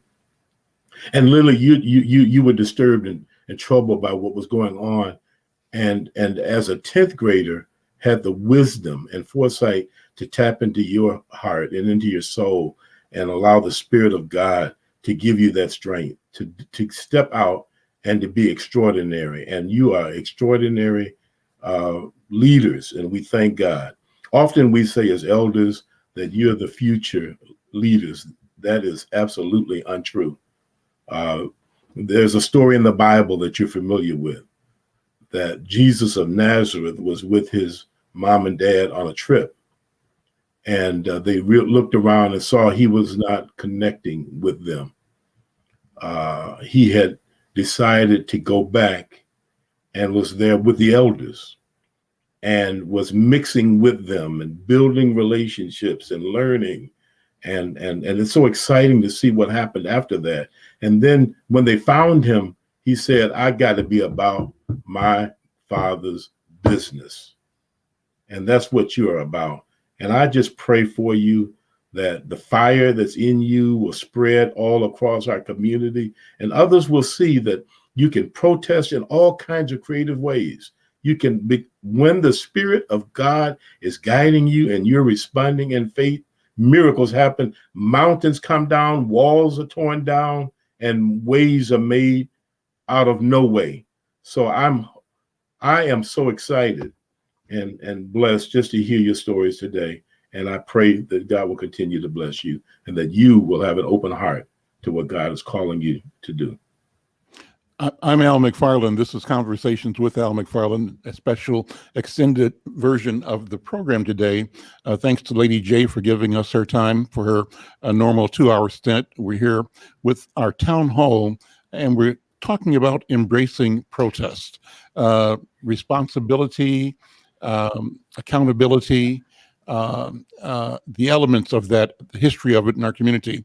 And my co-pilot for this, co-sponsor, is Alfred Babington Johnson, the leader at His Works United, the convener, and leader at the Stair Step Foundation. Brother Babington, continue if you would. Unmute. Here we go. Thank you. I think earlier today when we were talking, I think you asked me something about a headline or what's a tag, and I think I don't want to think of the tag as protest. I think I would like to think of the tag as winning. There's a point to this. If we don't win, what is the point? And so part of that notion is recognizing the obstacles to winning. Some that are from outside, some that are from inside. But all of them have to be taken on. We have to take them all on.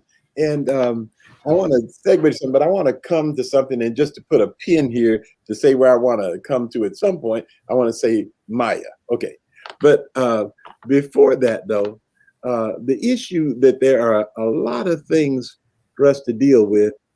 We are protesting, for instance, about excessive force by the police. And this is critically important. We protest around disparities of various kinds, lack of access.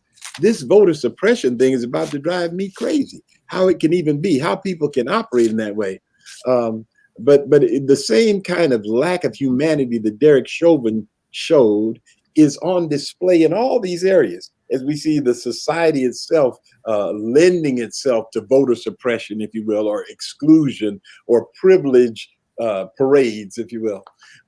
So we have to be against all those things. But I think the winning part is about us getting beyond simply being reactionary. We've got to start pursuing a vision and not simply being in a react space to what did they do to me last? What are they going to do to me next? You know, we have to be proactive. And so Maya, so Brianna, 26 shots. But hey, pretty, your hue becomes you. These are 2 books that she's done. Hey, pretty, speaking to the idea of esteem in Black women, men, whomever, because we're living in a space in which we're getting all this negative messaging, you know? Mm-hmm. And so she was prompted to produce Hey Pretty, both book and song. And then your hue becomes you. Your hue looks good on you. Your hue looks good on you. Yeah. Much better type. But the point is, that's where we've got to escape to that proactive space where we're doing things that build, that we are intentionally about capacity for our community. We're intentionally about aspiration and moving forward, and not simply being in the react stop space. You know, I think that's something we have to come to, Al. I think, and that's one of the things I was very impressed with Attorney General Ellison on 60 Minutes when he was asked, and I think people wanted him to end up saying some things with a lot of vitriol about Derek Chauvin. And he ended up saying something that indicated he recognized Derek Chauvin was another human being. Right. I thought, okay, now. I mean, was he wrong? Absolutely. Should he pay the price? Absolutely. But if we get trapped into that kind of way, of that construct in terms of how we are, how we feel, how we look, how we do, we're lost. We got to get to that space where we recognize that we are in a human space with other human beings, all of us struggling to get to a better place.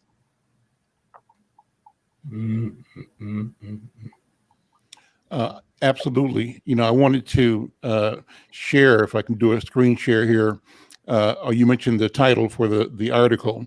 I'm looking at it on my screen. It's the subtitle was Embracing Protest, but the title was Strategic Planning, Coalition Building, and the Practice of Discipline. So I wanted to address those things because I think those ideas summarized the flow of the text that you and the colleagues of the His Works United Policy Board presented in Inside News this week. Strategic planning, coalition building, and the practice of discipline. So speak to those, if you would, Brother Babington. Okay, great. I get to talk? Yes. Yes. I'm still unused to it. Oh, okay. But you know what, Al? I think that's really to my point again. We've got to get to that place where we're mapping out our victory. Mm-hmm. You know, and it means recognizing the challenge. We got to seriously look at the challenges inside, outside, and engage to win in these spaces. One of the critical issues we have is us killing ourselves. That's in some ways, a more critical issue than the police. If we look at the numbers, how we shoot each other. Last week, Dante Wright's funeral on, I think it was Thursday. On Saturday, a young man in St. Paul who was a 15-year-old had been gunned down. It's too much. And so, and I would like to maybe hear a little bit from Maya about that. What's your sense, Maya, about this issue of our young people killing each other and the intergenerational connect? What are your thoughts?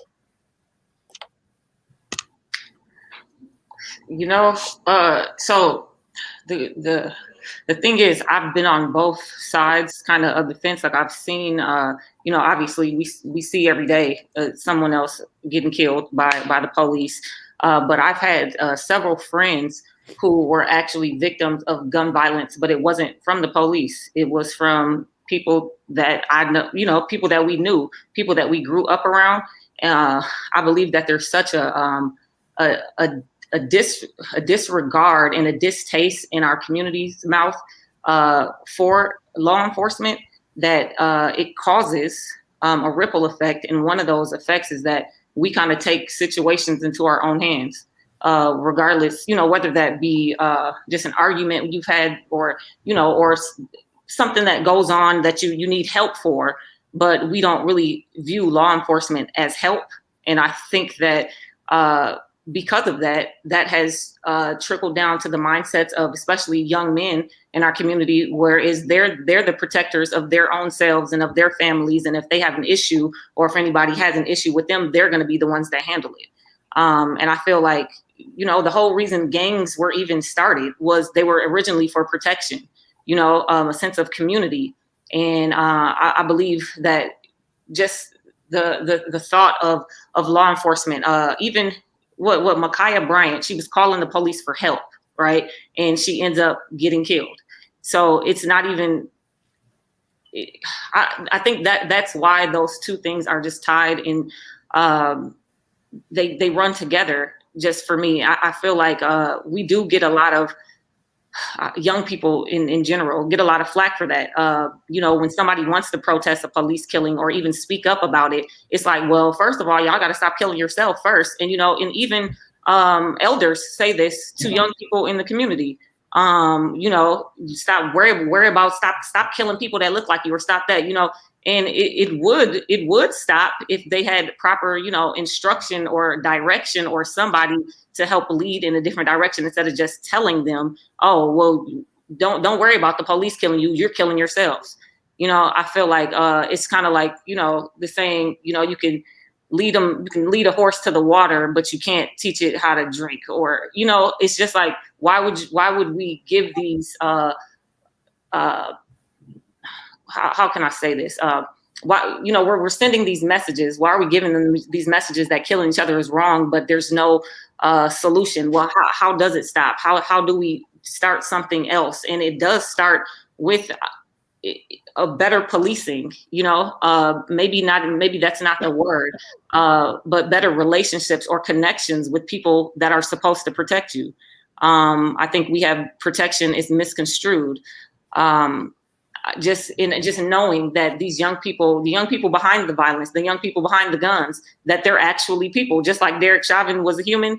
These young guys that are killing each other, like I grew up with some guys that have committed actually heinous acts, violent acts toward people that look like them, but I knew them before that was their story. And it's like it could have been stopped. It could have been mitigated if they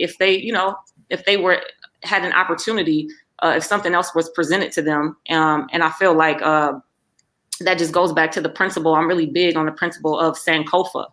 You can't go any further in your future without looking back and reaching to your past. And I feel like that generational gap and that divide is because, first of all, people don't even know what Sankofa is, let alone embrace it. But it's like we can't move forward. That's why there's so many different agendas, because we have to look back, and young people, we don't want to get shunned. And I'm pretty sure our elders, they don't want to have to deal with all the attitude that comes with it. But at some point we have to get together and communicate. So I think a big thing with that is communication. I don't know. I probably digressed a lot, but that was loaded. No, it's just fine. That's perfect. It's good to hear that. And so I'm going to pass it over to Pastor Billy Russell again. Think about what she is saying, and if you would put in context, it's like doing two things at one time, internal and external.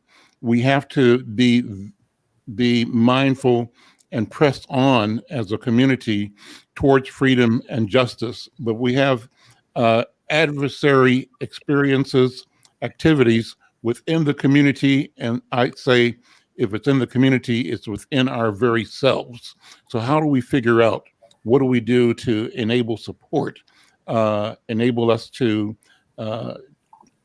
organize and resist the internal challenges and failures while we consistently and continue to address the society, the movement of our people towards our dignity.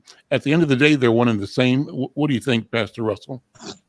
Well, you know, I hope I'm understanding your question right, but I think that those of us who have been through things and we understand what has happened in the past, we got to make sure that our people today understand the past, as was said, the Sankofa. We got to know what happened in the past in order to understand where we're going today. So I think it's very important that the elders in our society, we got to lead the way. We still got to show the way. We may not be able to get out in the street and protest and march or whatever, but I do think we have to give guidance. We have to show support in order to make sure that we continue to make a difference in the world today. So the bottom line is the elders need to take a lead. And that's the reason why when I say retiring from pastoring, I'm not retiring from leadership role. I'm retiring so I can be on a more international role, a national and international role, to try to guide people in the right direction, because there's a need right now for national, international leadership, and to show people this is where we come from. This is how we got to where we are today. And this is how we're going to get to where we need to go to in the future. So right now, we need to make sure that we are at the table with each other, conversating. It's going to be important that young people talk with older people and accept their guidance. It's going to be important for us to give that guidance. I'm Al McFarlane. This is Conversations with Al McFarlane.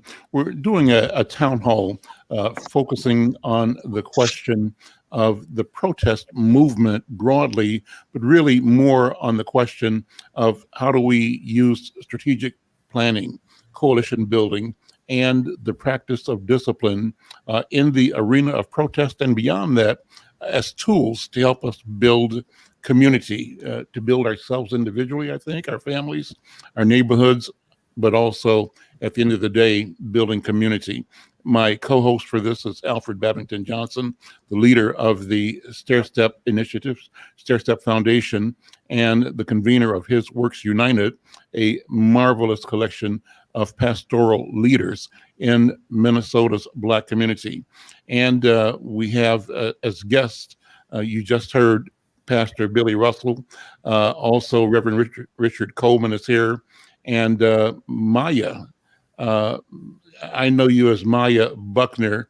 Your stage name, your stage presence is Maya Marshall. Thank you. And then we had Lily Rankin. I think she's gone now, but Lily as a 10th grader as part of the program. Reverend Coleman, your take on the discussion. You know, how do we both deal with the internal, the need for individual commitment, resolve, staying focused? How do we prevent ourselves and our failings from disappointing ourselves, our families, our community, our neighbors, and at the same time be mindful of this larger work that our life is a part of, that is the life of the village itself? Thank you, Al. And again, back to Maya's point and Babington's earlier comment as we frame the importance, talk about the importance of strategic planning, that we have to plan to win. We have to know that we win. That speaks to vision. So there is a vision, and that vision has to be embraced by the whole community. And that's so part of the internal, external assessments we do in planning is to look at our assets, look at our threats, look at those things that are working for us and against us.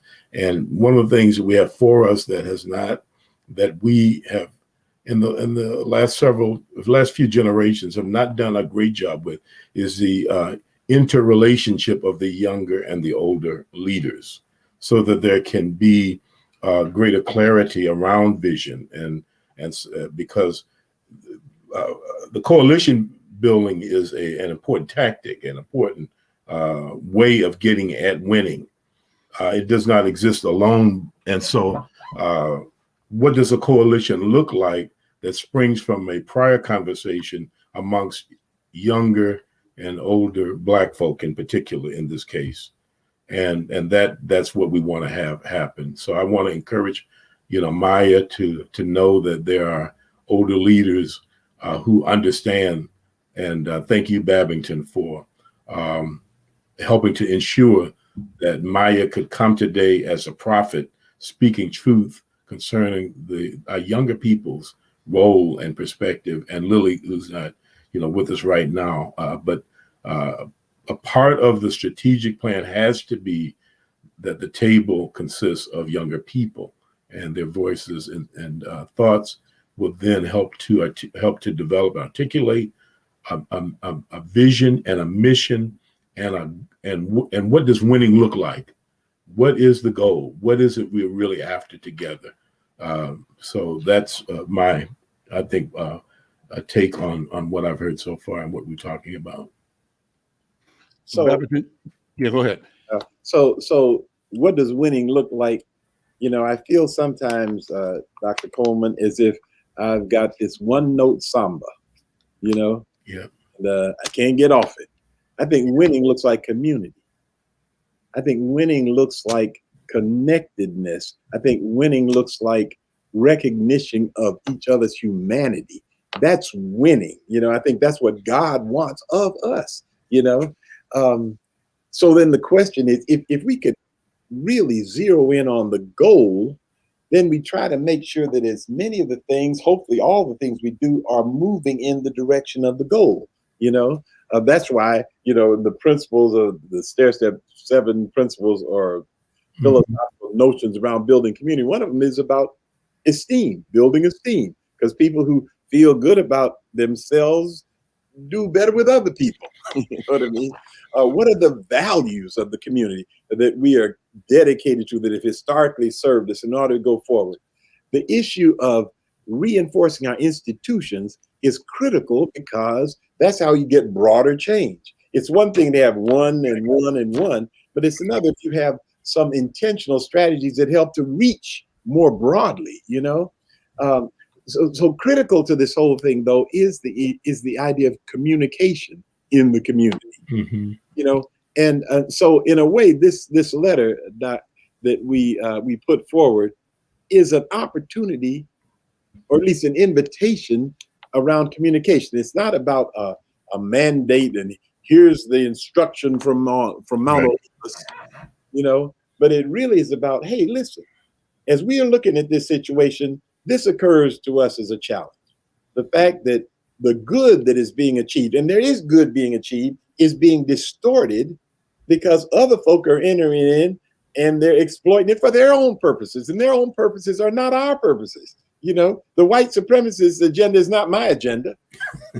The anarchists, I don't want anarchy. I'm not a fan of anarchy personally. And I really don't want the spirit of opportunism, which often happens with the looting and whatever, to be dominant in the land, because that doesn't serve us long term. So if those are some challenges, here's some suggestions. It's about a communication. And one of the questions, Al, thank God for Conversations with Al McFarlane. That's what you do every day. You're having conversations, you're putting it out there.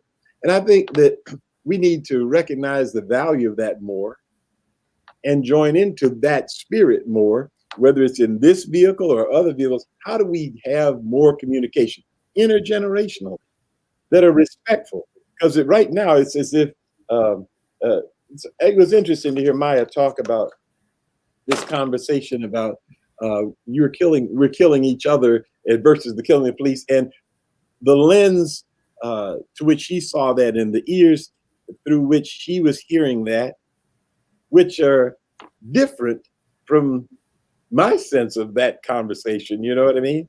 And it's good to sit and talk and try to find out how does real communication, what is being said and what's being received, and where's the truth, or where's the connect point. We need to create more exercises in that regard. It seems to me, Al, and so maybe I want to ask you, because we talked about the creation of things, and you talked about even the Breonna 26 shots came out of a moment in which you were, betwixt and between a lot of things. As we are talking about this general conversation, and what are we talking about? We're talking about the fact that, one, we have this moment in time. We got the COVID thing that has forced us into a space. We got the recognition of inhumanity that came out of the George Floyd thing. We have the fact that at the same time on January 6th, we had a bunch of folk who stormed the Capitol, and just to get their results, whatever happened. And we have this moment now where we're protesting, we're being taken advantage of, and we say, well, how can we have a dialogue here? As you look at this whole piece, Maya, where is the thing that strikes you most? What are the 1, 2, maybe 3 things that strike you in this moment most in terms of where you might want to point some artistic energy?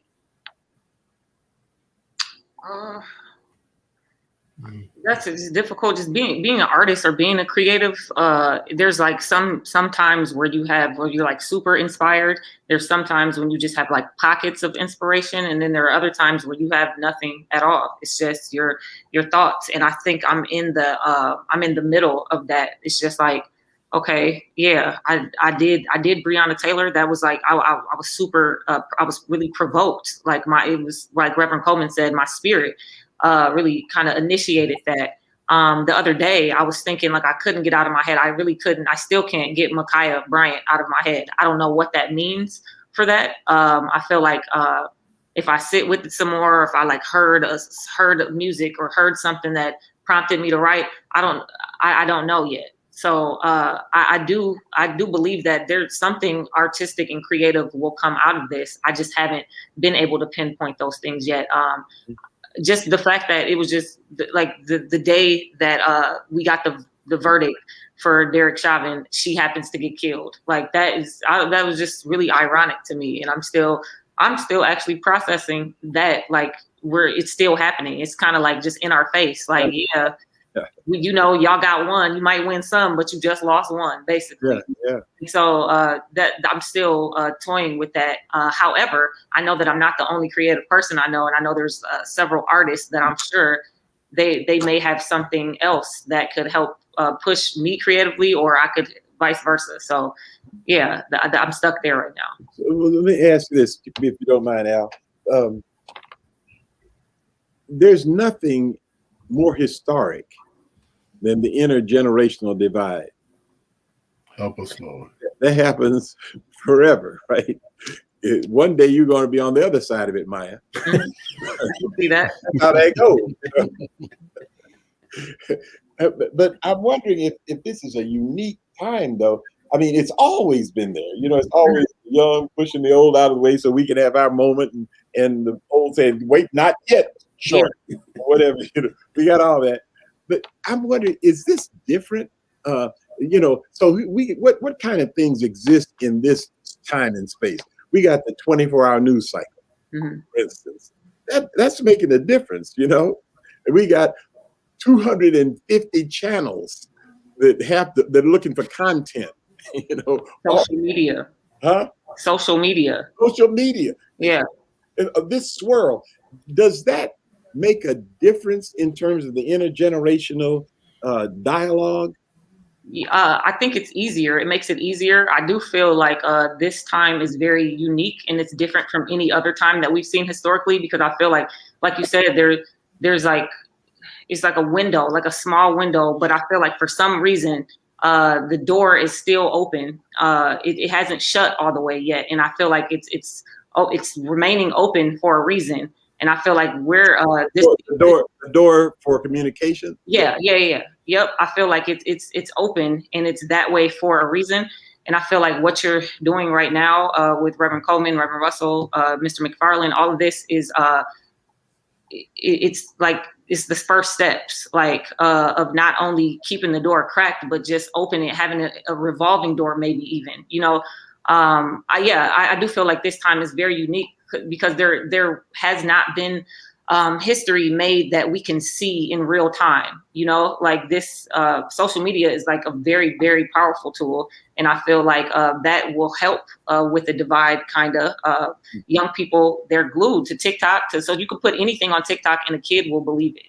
Let me take a break. My conversation ID at top of the hour. I'm Al McFarlane. This is Conversations with Al McFarlane. I'm going to do a brief station ID and come back and wrap up this conversation. You're listening to Conversations with Al McFarlane, our town hall, with the His Works United and Stair Step Foundation, talking about the question of protest in our community. We'll be right back. Are you a writer, a reader, a curious person? Are you looking to get more involved in the Minnesota literary community, to hear live interviews with local and national authors, and to hear great book recommendations and behind-the-scenes facts about book publishing? Listen to Right On Radio from 7 to 8 p.m. every Tuesday here on KFAI 90.3 FM and live on the web at kfai.org. Programming on KFAI is supported by Family Tree Clinic, a family planning, reproductive, sexual health, and education clinic. Now offering a confidential family planning and STI hotline for questions regarding sexual health. Open to all. More information at sexualhealthmn.org. Programming on KFAI is supported by North Hennepin Community College. North Hennepin Community College presents Stages of Equity, a 3-day virtual arts festival from April 30th to May 2nd, featuring artists of color-led projects that address racial equity, racial awareness, and inclusivity. Watch, listen, and engage with local and national hip-hop artists, dancers, authors, street artists, spoken word improvisers, and more. Visit nhccfinearts.org for the whole lineup and to learn more. 2 minutes after 3 o'clock here on KFAI, Fresh Air Community Radio, 90.3 FM HD, Minneapolis, on the web at kfai.org. We are in the middle of the third hour of Conversations with Al McFarlane, an extended show today, live with Al McFarlane. Take it away, Mr. Al. Thank you, Mason, and thanks to Lady J for giving us the opportunity to go deep, to go far with today's program. It's been a wonderful program, a great program. I want to just reflect back on what we've done over the past couple of hours. We opened up introducing our co-host and sponsor today, His Works United, and the Stair Step Foundation, setting the stage for an interview that was with the amazing Attorney General, an amazing interview with Keith Ellison, reflecting on his department's success in the Derek Chauvin trial for the murder of George Floyd. And that led to the discussion we're having now. That discussion included the voice and analysis of Dr. Benjamin F. Chavis, who is the president and CEO of the Black Press of America. Our organization is called National Newspaper Publishers Association. And as a matter of fact, that part of the program and this part are being streamed nationwide live at Black Press USA NNPA, Black Press USA NNPA. And what will happen from this point on is that our regular Conversations with Al McFarlane programs every day will be streamed nationwide on Black Press USA NNPA. Of course, we're also streaming to our local platforms here, part of the McFarlane Media Dashboard. That includes our Facebook page. You may be with us on Facebook. It includes our YouTube channel. If you're there, like, subscribe, share. And again, most of all, thanks to the team that I have at McFarlane Media, Kelvin Curia. You hear me talking to Kelvin all the time. He's in the background, pulling the levers, making it happen. Thanks to AZ Kirsten, who's one of the organizers and young techies that helps bring this together.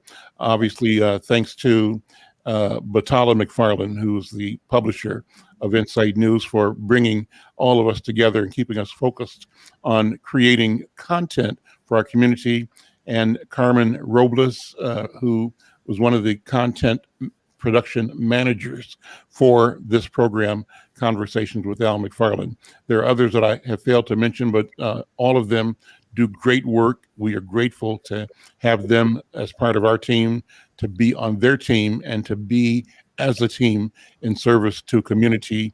You, the listeners here on KFAI, you who are watching on social media, and to those who are in the program with me here from the Stair Step Foundation. So, Babington, we're going to try to wrap it up in about 10 minutes here. This has been a wonderful program, and especially inspiring to hear from both Maya and Lily, young visionaries. I call them fierce young leaders, and when I hear them, I have this confidence that our future is great, and that, as I said early on, victory is at hand and victory is inevitable. Does that mean we don't have to work? No, it means we've got to work harder and keep working. Babington, what do you think? I think Maya's got to go.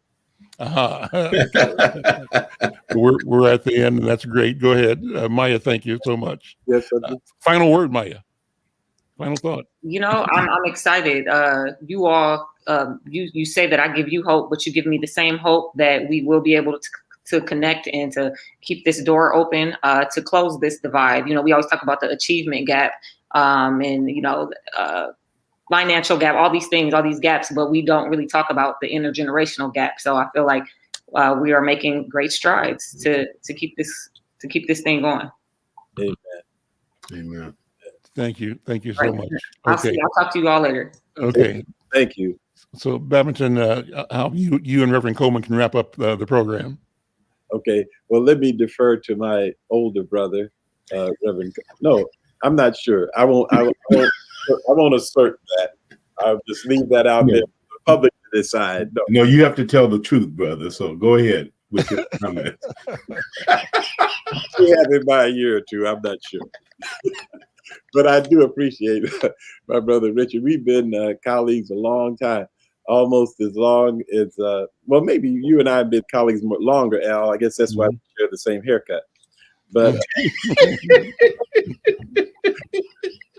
but I thank God for this moment in time, and I thank God for Reverend Coleman, because he and Billy Russell really reached into resource opportunity to make it possible for us to have this town forum, to actually take the ad and to move this conversation forward. And it is, Al, as you said, about trying to seed into our community the idea of being more strategic, of really starting to analyze our issues, and then taking steps that are designed to get to the outcome we intend, as opposed to just kind of pinball-like going from pillar to post, or being a kind of victim of the wind.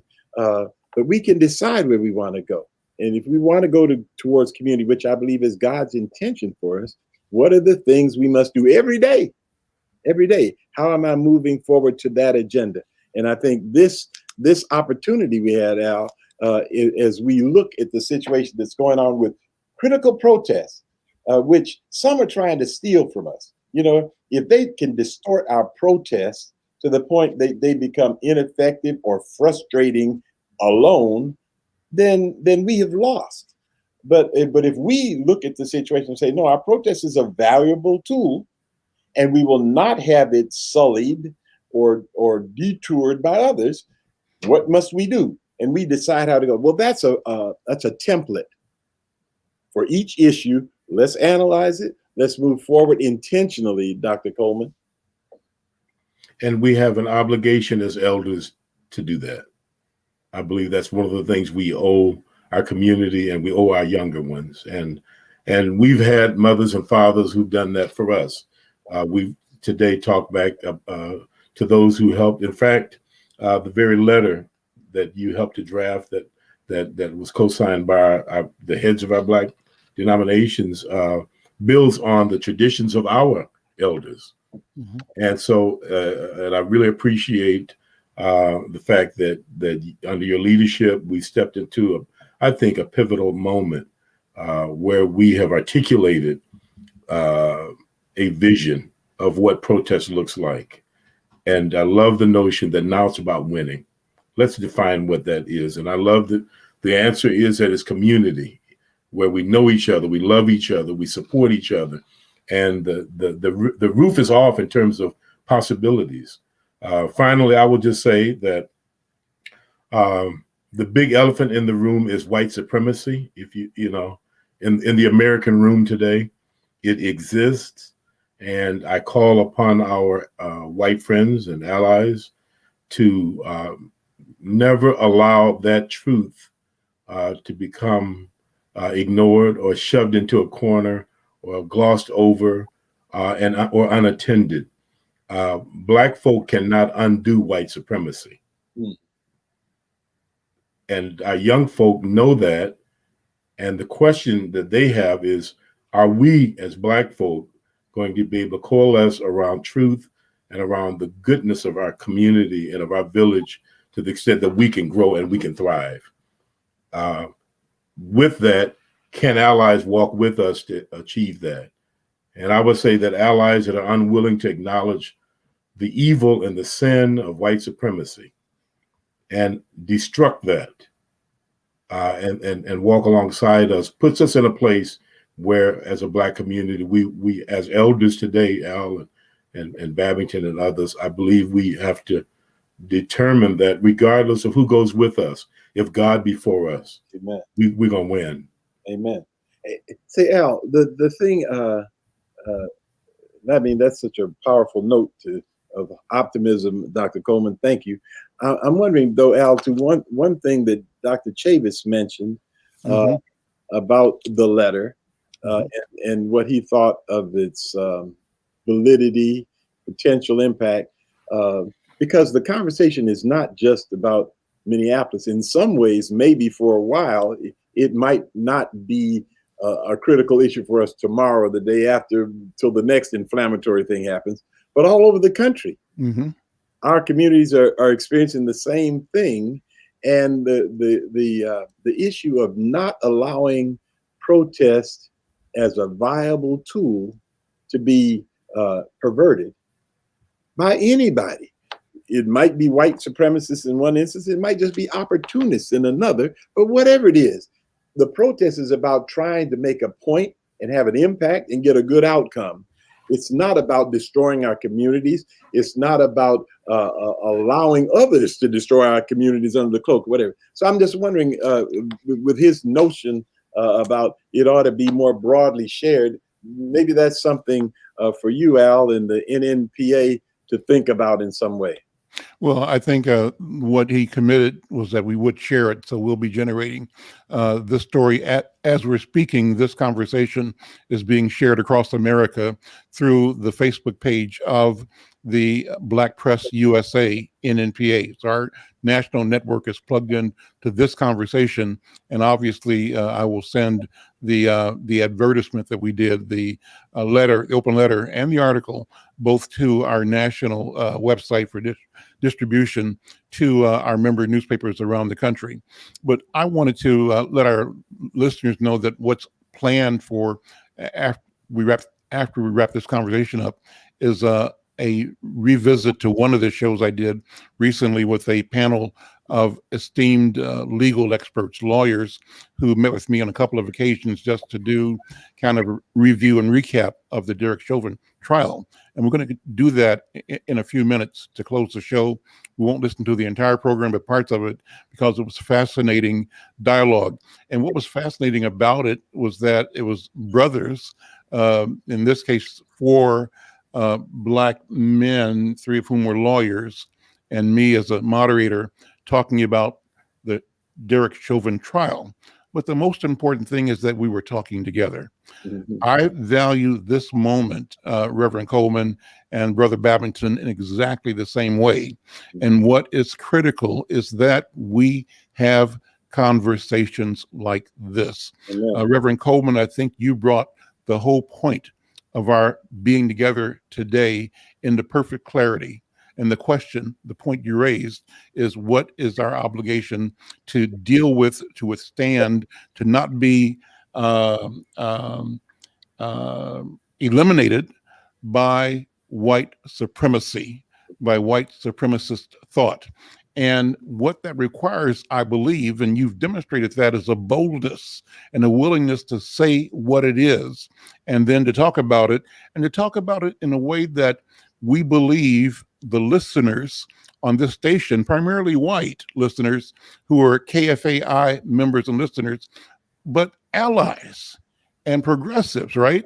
And so we need to discuss what allyship is, what progressivist ism is, and where our interests both come into confluence, they're parallel, but also where there is conflict. And if there is a conflict at some point in time, what do we need to do? And I think, Babington, you were addressing this whole notion of steadfastness to our vision and our mission, and not being distracted or disturbed. So I want to take a few extra minutes, if you both are familiar, are comfortable with it, to unpack that some more. And how do we, Reverend Coleman, boldly stand against the strategies and the tools and the aims of white supremacists, which we know to be aims that deny our humanity? What do you think? We can identify the Abrahamic faiths as a starting place, because we all hold, I think, in our hearts the truth that God is about justice and righteousness, period. And anything that is unjust and unrighteousness is antithetical to our faith as Christians, as Jews, as Muslims, and is inconsistent with other faiths as well. Buddhist faith believes, of course, in our oneness, and most religions do. So we starting at that point gives us the opportunity to name, in the context of faith, which I think is vital and central and critical, because there's a level playing field here. We can name white supremacy as evil, and that requires us to respond to it in faith, and that gives me hope. I'm not ignorant. I understand that there is great opposition to that, but I'm also mindful that we're aligned with God's will when we stand for justice and righteousness. And no matter who's against us, they're dealing with more than us. They're dealing with the issue that God calls us all to in this context in America today to respond to. And I really believe that the church in America is being judged right now.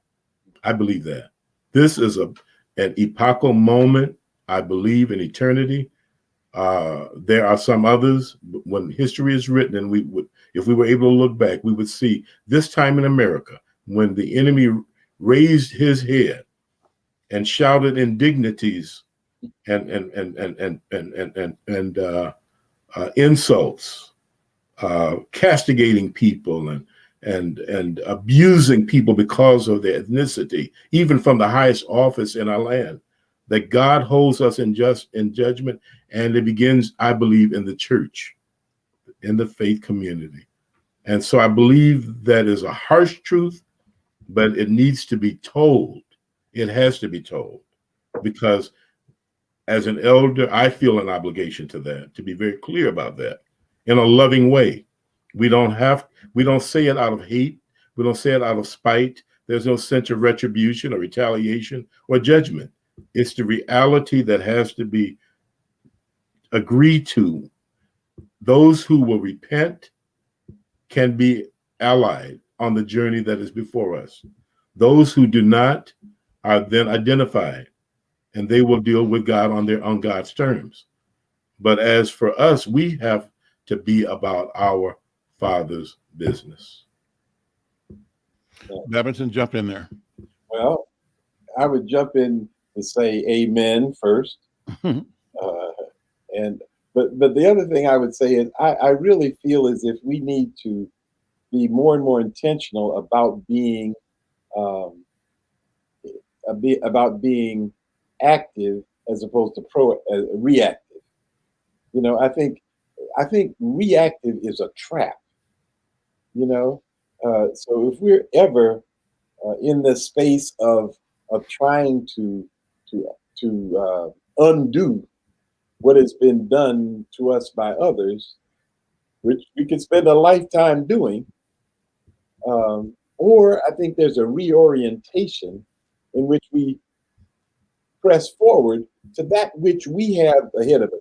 Eyes on the prize. You know, more than one time, Reverend Dr. Richard Coleman, more than once, has preached from a text that relates to the fact that Paul says, forgetting those things which are behind, I press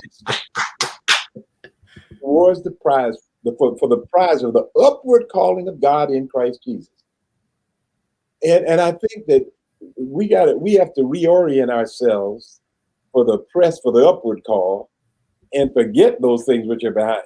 Now, I don't think Paul meant by that you are a foolish person and you don't acknowledge the fact that if there is a hole in front of me, I need to step around it.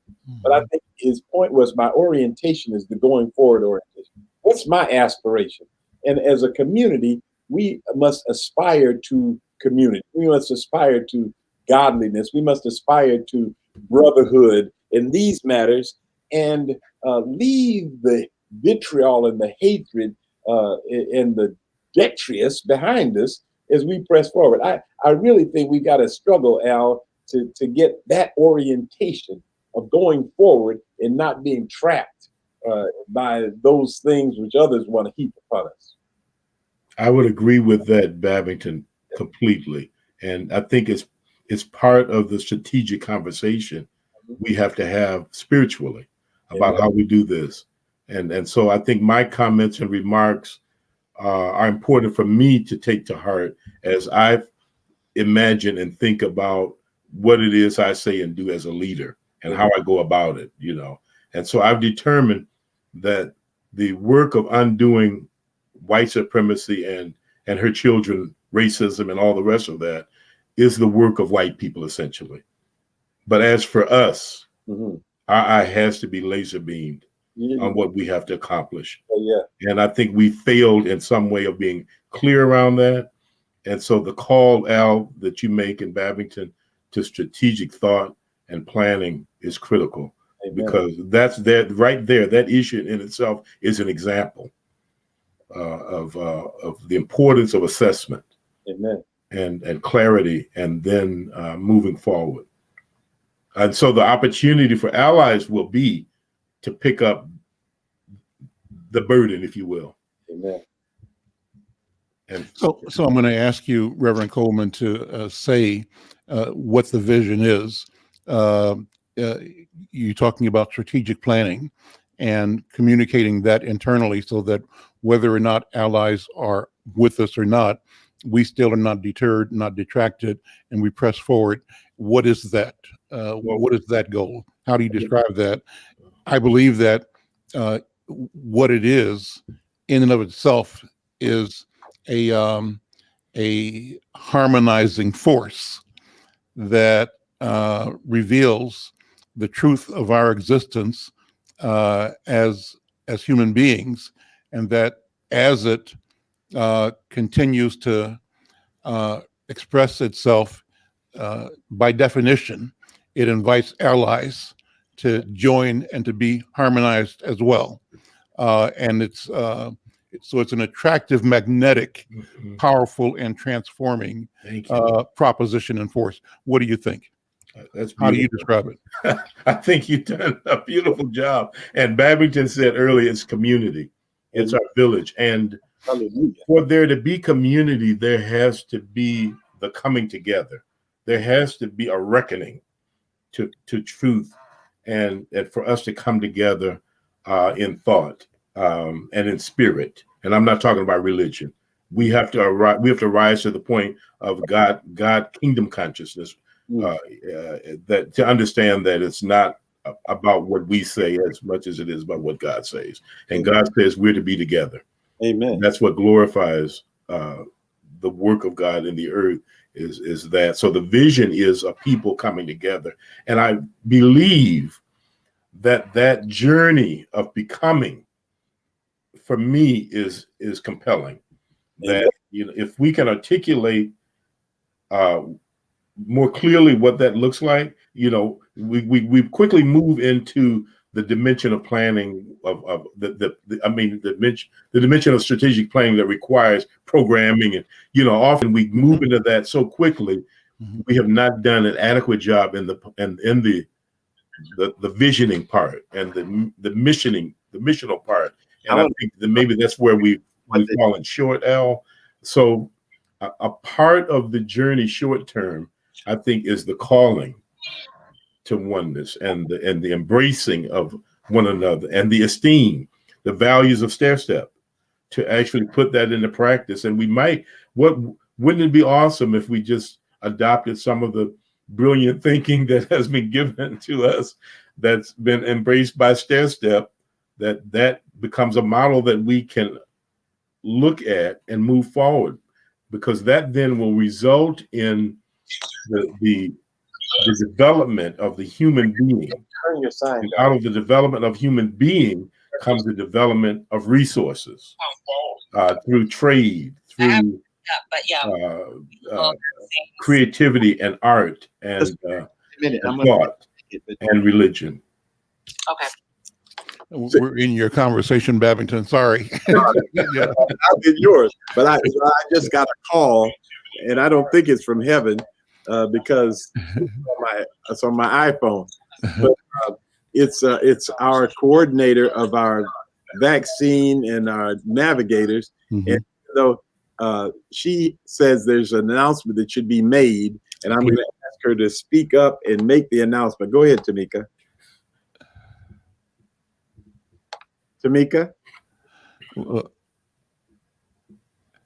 You may have to just tell us, because and is it about a vaccine opportunity? Yes. Yeah, let's close on that. Let's make it and close on that. I just wanted to share with everyone that's present for this wonderful discussion today. We do have some available COVID-19 vaccines for our clinic tomorrow at the Minneapolis Urban League. Right there, North Minneapolis, from 1 p.m. to 7 p.m.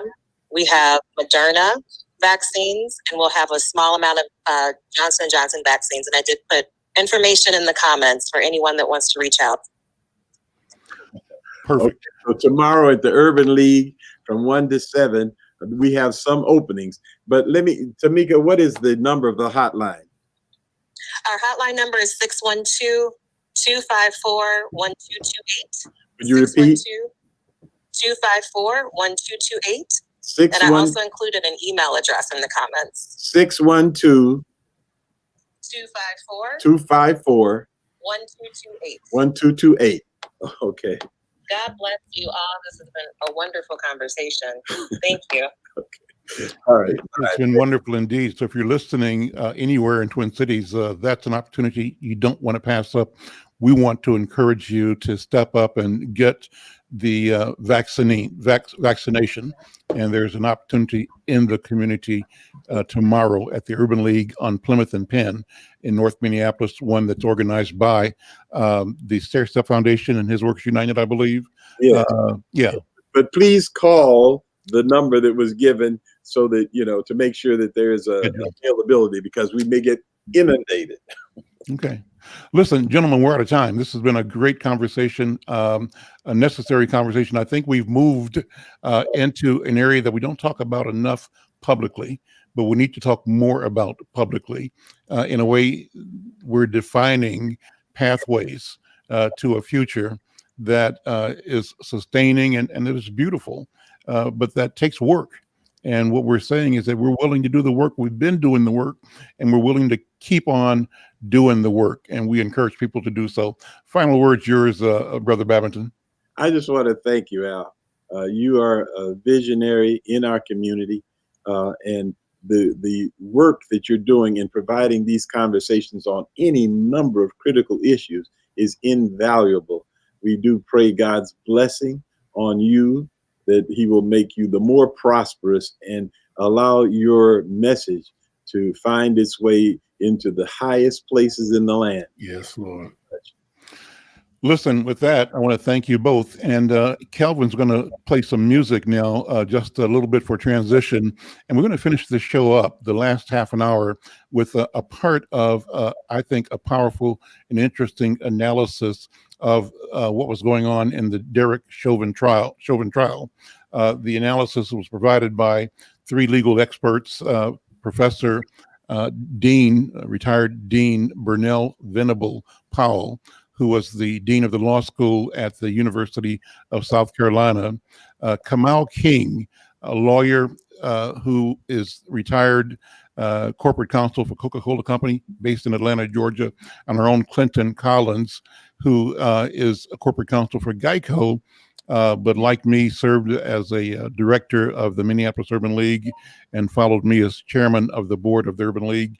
We had a rich conversation. That's what we do. So music, and then to the amount that we can get in of the program with the discussion on the Derek Chauvin trial with the lawyers. And after that, we'll turn it over to the station again for today's programming. Thank you all for being with us. I've enjoyed this, and I hope you enjoy the balance as well. Thank you, Richard. Thank you, Val. Thank you. Thank you so much, Pappy.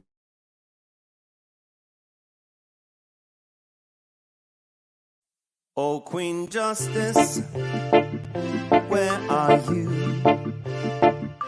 Did they beat you up or no? Lock you on the ground, take the crown away from you? Oh, Lady Liberty, red, white, and blue. Did they take your dignity with their bigotry? Teach you that you're born to lose. Free or guilty, it's gonna get filthy. Better believe, roll up your sleeves. It's gonna get rough, it's gonna be tough. We all agree, we've had enough.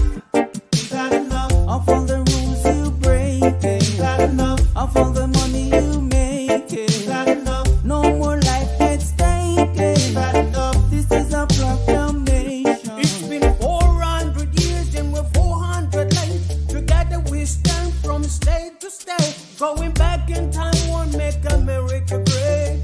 We need justice now, people won't wait. Action, no more distraction. Every step we take, we gain traction. If it can happen to one, it can happen to all. United we stand, divided we fall. Free or guilty, it's gonna get filthy. Better believe, roll up your sleeves. It's gonna get rough, it's gonna be tough. We all agree, we've had enough. We've had enough of all the rules you were breaking. We had enough of all the money you were making. We had enough. No more life gets taken. Free or guilty, it's gonna get filthy. Better believe, just roll up your sleeves. It's gonna get rough, it's gonna be tough. We all agree, we've had enough. We've had enough of all the rules you're breaking. We've had enough all the money you're making. We've had enough. No more life gets taken. We've had enough. This is the proclamation. We've had enough. Trayvon Martin and Tommy Rice. We've had enough. Michael Brown and Eric gonna pay the price. We've had enough. Philando, Breonna, George Floyd. What? We've had enough. So many gone. How can we fill the void? How can we feel? We've had enough. John Crawford, I know you've heard. We've had enough. Sandra Bland, come on and take a stand. We've had enough. Sean Bell, what the hell? We've had enough. Freddie Gray, did you hear what I said? We've had enough. This is a proclamation.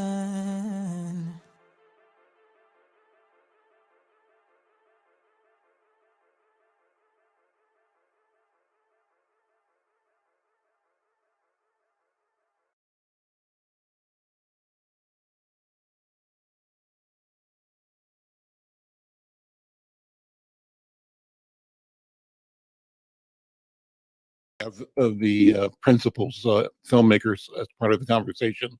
But I think, like everybody else, our attention is diverted at the moment by the attention we're paying to the Derek Chauvin trial and to the funeral today, the funeral of young Dante Wright going on right now in North Minneapolis.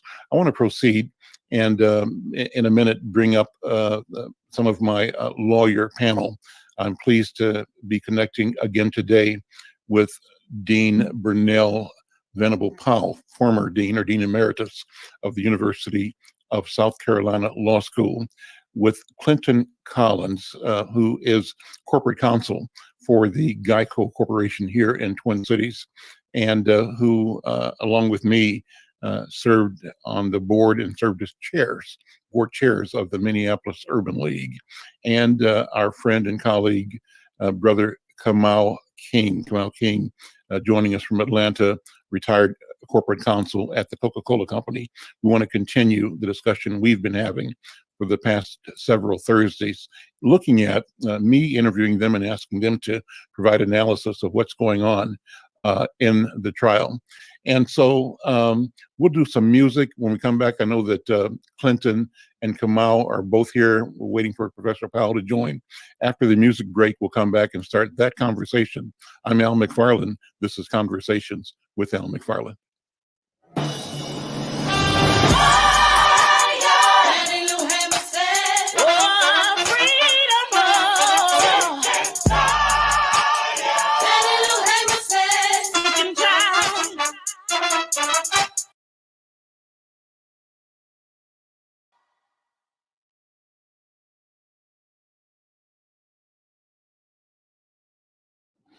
I'm Al McFarlane. That's the music of Sounds of Blackness, Twin Cities' own music organization. The music's so timely, sick and tired of being sick and tired. Captures the feeling of a lot of us, I believe, here and around the country. I continue with Conversations with Al McFarlane. I'm going to build on the interviews we've done in the past several weeks with a team of esteemed lawyers. I call them legal experts who, with me, are analyzing the Derek Chauvin trial and associated items, issues with that. Pleased to have my colleague, friend from way back, I think third grade, Kamau J. King, an attorney who is joining us from Atlanta. He's retired as a corporate counsel for Coca-Cola Company. And then here in Twin Cities, my friend and person that I've done business with, corporate-wise, Clinton Collins, who's corporate counsel for the Geico Corporation, and we'll be joined momentarily by third attorney, Professor Dean Burnell Powell, Emeritus Dean of the University of South Carolina Law School. Let me start by Kamau King, by Clinton, asking you to sort of give a recap. We started this trial, a month ago now? And if you would kind of go back through what happened over the course from the beginning and what we concluded with the verdict a couple of days ago. And you're on mute right now, Clinton, I think, to unmute your mic. Now, there we go. Yeah, perfectly. Well, okay, what happened was when the trial first started, they went through a process of jury selection, which is called voir dire. And each side got so many strikes or opportunities to eliminate jurors they didn't think would be fair. And that lasted several days, given that such a high profile case. The prosecution, clearly wanted to get people who were not going to automatically believe the police just because they were police. And the defense wanted to get people who were not going to automatically condemn them. And I think on balance, they ended up with a pretty fair jury. It was pretty racially balanced. There were people of color, there were women, there were men, and I think the juries ended up being pretty representative of this community. After the voir dire selection was done, then the trial itself started. Each side made its opening statements and explained what they wanted to do during the trial, and then they went into testimony. The prosecution went first. They presented their witnesses, and as the country saw, they had a number of expert witnesses. They had the eyewitnesses who were there at the scene, and most critically was the video taken by the at the time 17-year-old teenager, which was probably the star witness of the whole case. I don't think it would have got to where it did, and I don't think we would have had the outcome we did without that video. Then and after each prosecution witness, the defense had the opportunity to cross-examine, ask questions. And then at the conclusion of the prosecution's case, it was the defense's turn to present their position. They didn't have as many experts, and what they were trying to do was to sow reasonable doubt in the minds of the jury that in order for the jury to convict Derek Chauvin, there had to be a unanimous decision by everybody, all 12 members. And if even one person had dissented, it could have resulted in a hung jury, which means that there was not a consensus, and then the prosecution would have had the option of either dismissing the case or trying it again. And then after the conclusion of the defense's case, the judge gave the jury their instructions. He went through the law and what the standards were. And then each side made their closing argument. The prosecution went first, and then the defense went, and then the prosecution, because they had the burden of proof. In other words, they were the ones who have to prove that Chauvin was guilty. Chauvin did not have to prove he was innocent, but that the prosecution had to prove he was guilty. They got the last word, and then the jury deliberated, and they reached a verdict, and they found Derek Chauvin guilty in all 3 counts he was charged with, which was murder in the 2nd degree, murder in the 3rd degree, and manslaughter. And so now Chauvin has been taken into custody. My understanding, he's in Stillwater Prison out in Oak Park Heights and awaiting sentencing, which will happen in about 8 weeks. In the meantime, the judge will do receive what's known as a pre-sentencing investigation, in which there will be people who will look into Derek Chauvin's background, his history, and come up with recommendations as to what his background suggests in terms of punishment. And then the judge will sentence him. And then at that point, he will start to serve a sentence. And Chauvin, if he chooses, and I'm almost certain he will, can bring an appeal. So kind of in a nutshell, that's what has happened and what is going to happen in the next several weeks. When the sentencing takes place, Clinton Collins, the defense might bring character witnesses or people that have known him to influence how the judge will mete out the sentence. Will that be a time when the family also gets a chance to do a family impact statement? So if they want to see a stiffer penalty, at least their voices, their point of view is on the record? Yes, there is. And also, if people between now and the sentencing, if people were to send letters of support on Chauvin's behalf, they could do that. And that often happens, where there'll be people in the community who will vouch for, in their opinion, his character, his positive character, at least they would argue that, or plea for mercy or leniency on the part of the court, which the court has the discretion to give whatever weight to it they choose. I mean, they can take it into significant, give it a higher significance, or they can just disregard it. Again, it's up to the court, meaning the judge, ultimately to decide what he's going to do, and then he will issue a sentence. It is likely that friends and supporters of Chauvin, or of the police in general, will mount a letter writing campaign, isn't it? And try to flood the books with documents that they hope will mitigate some of the sentencing.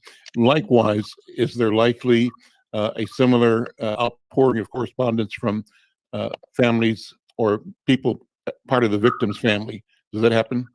Yes, all to the above. But in this case, I don't think, Chauvin, I'm sure will receive some letters, but I don't think it'll be as much as you would expect. And what's really telling was during the trial, he had a seat reserved in the courtroom for anyone that he wanted to designate to attend, family members, supporters. Most of the time during the trial, that seat was empty. And there's been recent polls, one done by the USA Today just shortly after the verdict, that over 75% of the country across political lines, across racial lines, supported the verdict. So the point I'm making is that I don't think he's going to receive a lot of letters. There will be some, but this is one case in which the police themselves, as evidenced by the testimony of Chief Arredondo, the other officers that testified, the lack of commentary by police unions across the country, I don't think he's going to be getting an avalanche of support letters. Kamal King, thank you for joining us. Good to see you again, my friend. Question I have is, where were you when the verdict was being read, and what went through your mind? How did you put all this together based on our conversations and your knowledge of the law and your study, of what happens in the judicial legal process? Yeah, first, thank you again for inviting me. And Clinton, that was an excellent recap of what occurred, what's been occurring for the last month. Good job. For me, I was driving Miss Carolyn, my wife, to a mall. When the news came on, we were listening to NPR, and when the news came on that the jury had reached a decision, and I immediately told my wife that less than 24 hours, he's guilty. Now, what he's guilty of, but they have decided that he is guilty. During the closing arguments for the defense, I felt as though the defense attorney was pointing or directing his arguments to one or two people on that jury who he may have thought were on his side. And when they came back in less than 24 hours, I had the strong feeling that he was going to be found guilty. So, and when he was, I was relieved. Yeah. When you think, as you talk to your friends and colleagues and people you come in contact with in the community, what feedback are you getting? What is the sense of the community? And I ask that because when the incident, the murder itself unfolded a year ago, there was a spark, not only in Twin Cities, but across the country. And I think your city was one of the cities that went into a massive disruption behind the incident in protest. And so any sense of how Atlanta was feeling? In fact, I got a call from a friend of yours and mine, the owners of the one of the Black Atlanta newspapers, Janice Ware, asking me, this is moments before the verdict, are you all set? And what's going to happen? And how does it feel? And so a colleague in the publishing industry, the Black press, was concerned and called to see how it felt up here, suggesting the feelings existed there as well. What do you think? Yeah, same. The feedback that I received was kind of frightening to me, in the sense that people were saying that if it had not been a guilty verdict, that there would have been problems. There would have been a lot of problems, and that's not what I wanted. I don't see that as being an advantage to the protesters, to the people who felt that he was guilty, rioting and things of that nature. But those were the feedbacks. That's the feedback I was getting, that if he was not found guilty, that it was going to be a lot of problems. But I felt more like the problem would have been the how people in the world viewed America. When you have this kind of evidence, and if you'd have walked away, like in the Rodney King verdict, I thought it would have been just a shame for the United States of America. Let me say this too. It took the young lady actually filming the murder, police officers coming to testify against this man, and we were still on edge as regard to what the jury was going to do. To me, that speaks volumes about the support that police get in this country. Great comment. You know, her name, let's say it, Darnella Frazier, 17 at the time, maybe 18 now. But I think kudos to her. And she is an example of both awareness and fortitude. For her to stand there in that tense moment and keep focused on what was unfolding before us, documenting that for the world. And I recall that this past 2 weeks ago when Dante Wright was killed, you could hear, and we've reported that officers continually told people around him to shut down their video. So there were efforts to not record what was happening in Brooklyn Center. And so, you know, to think that young Darnella Frazier had the presence of mind and the courage to stand there and document that, I think is commendable and noteworthy. I think that's really important. So we talked about this last week, but for this video, would there be the prosecution and the conviction that we've seen? What do you think? I don't think so. I don't think so. No, explain that though. Expand on that. Well, you look at, there has been police brutality against Black people ever since we've been in this country. And generally speaking, the police have gotten away with it. But the video evidence was so clear and it was direct. And when the jury saw it, they were able to see for themselves what happened. And visuals are always more powerful than just a dialogue. And it was much harder for the police to sustain an alternative reality. I was looking at a story just recently that reviewed the initial press release that the Minneapolis police put out after this happened back last May. And in the initial press release, they indicated that words to the effect that George Floyd had a medical condition and he died while they were trying to arrest him. I'm paraphrasing, but essentially they described something that on the surface appeared sad but pretty benign, which is far different than what actually happened. And if the video hadn't existed, you would have had the police officers' testimony against that of the witnesses. And as we've seen countless times, the police are believed over lay people, especially a white police officer over largely Black witnesses, almost every single time. But this video was so graphic and so horrific that it was virtually impossible, at least from a political point of view, for state authorities to ignore it.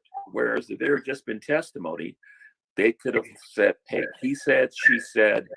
And again, looking at my own experience as a prosecutor, police are believed. They are believed the vast majority of the time. This was one case in which it was very clear that the narrative they put out initially was false on its face. Will there be a requirement or a request from the community to now examine all cases that involved Derek Chauvin?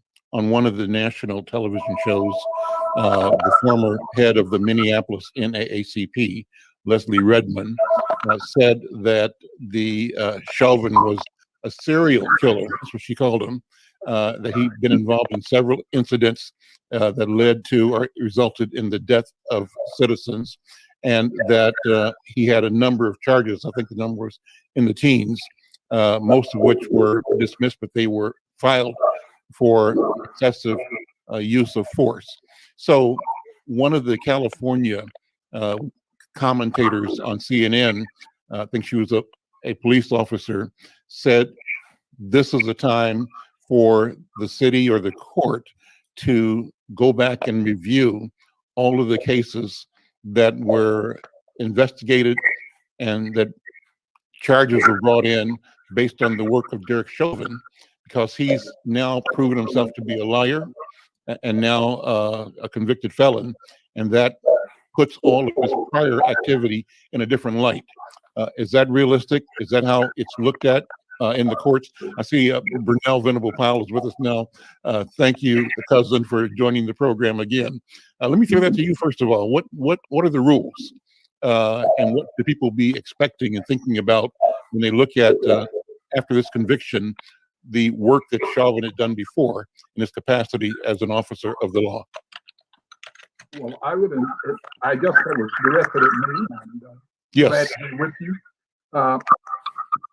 I would expect a number of lawyers, those who have been defense counsel in prior cases, ask for a review of the cases.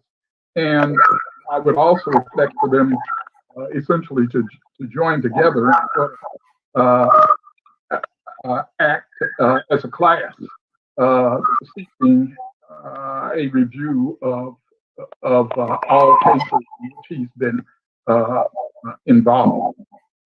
Just today, I think it was in New York that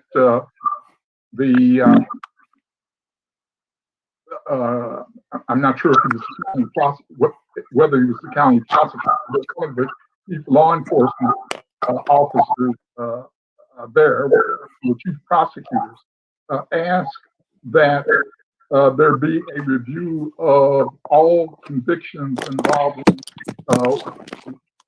women who have been prosecuted in connection with prostitution and other sex crimes over the last 10 or 15 years. Well, that's a suggestion that this kind of thing is not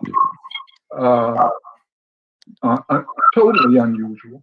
It does happen from time to time that prosecutors reach a point that they say we no longer have confidence in the witnesses or the participants in the prior prosecution, and we'd like for them to be reviewed. So I think that this is a case that calls out for that there should be such a review.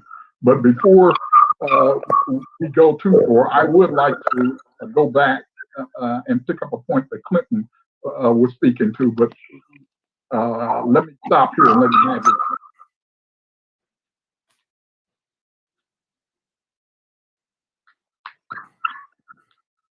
Well, maybe. Go ahead. Okay. That point. Well, you put the question of whether this would have been a conviction absent the video, and I certainly do not want to say that this is time for celebration because we secured this conviction. It is, I think, way over the top to celebrate the fact that someone is convicted given the evidence that was available in this case. I mean, this was not simply beyond a reasonable doubt. This was a conviction based on evidence that was beyond any doubt. So it does seem to me that even while we are celebrating that, there is an opportunity here to ask legitimately the question that you put. Would have been a conviction absent the video evidence? And I would simply like to suggest that while we can't be totally sure one way or another, there are at least a few developments that we ought to give their fair due. The 1965 Voting Rights Act, which made it put the federal government in the position of overseeing changes in voting rights, has had a profound effect. We are not living in the same world today as we were prior to 1965. The fact that Attorney General Ellison was the one who was prosecuting this case. This means that we got an African American who is in a powerful position there in Minnesota, specifically involved in this case. And the fact that we had a diverse jury. In fact, the jury in this case was more diverse than juries normally are in Minnesota.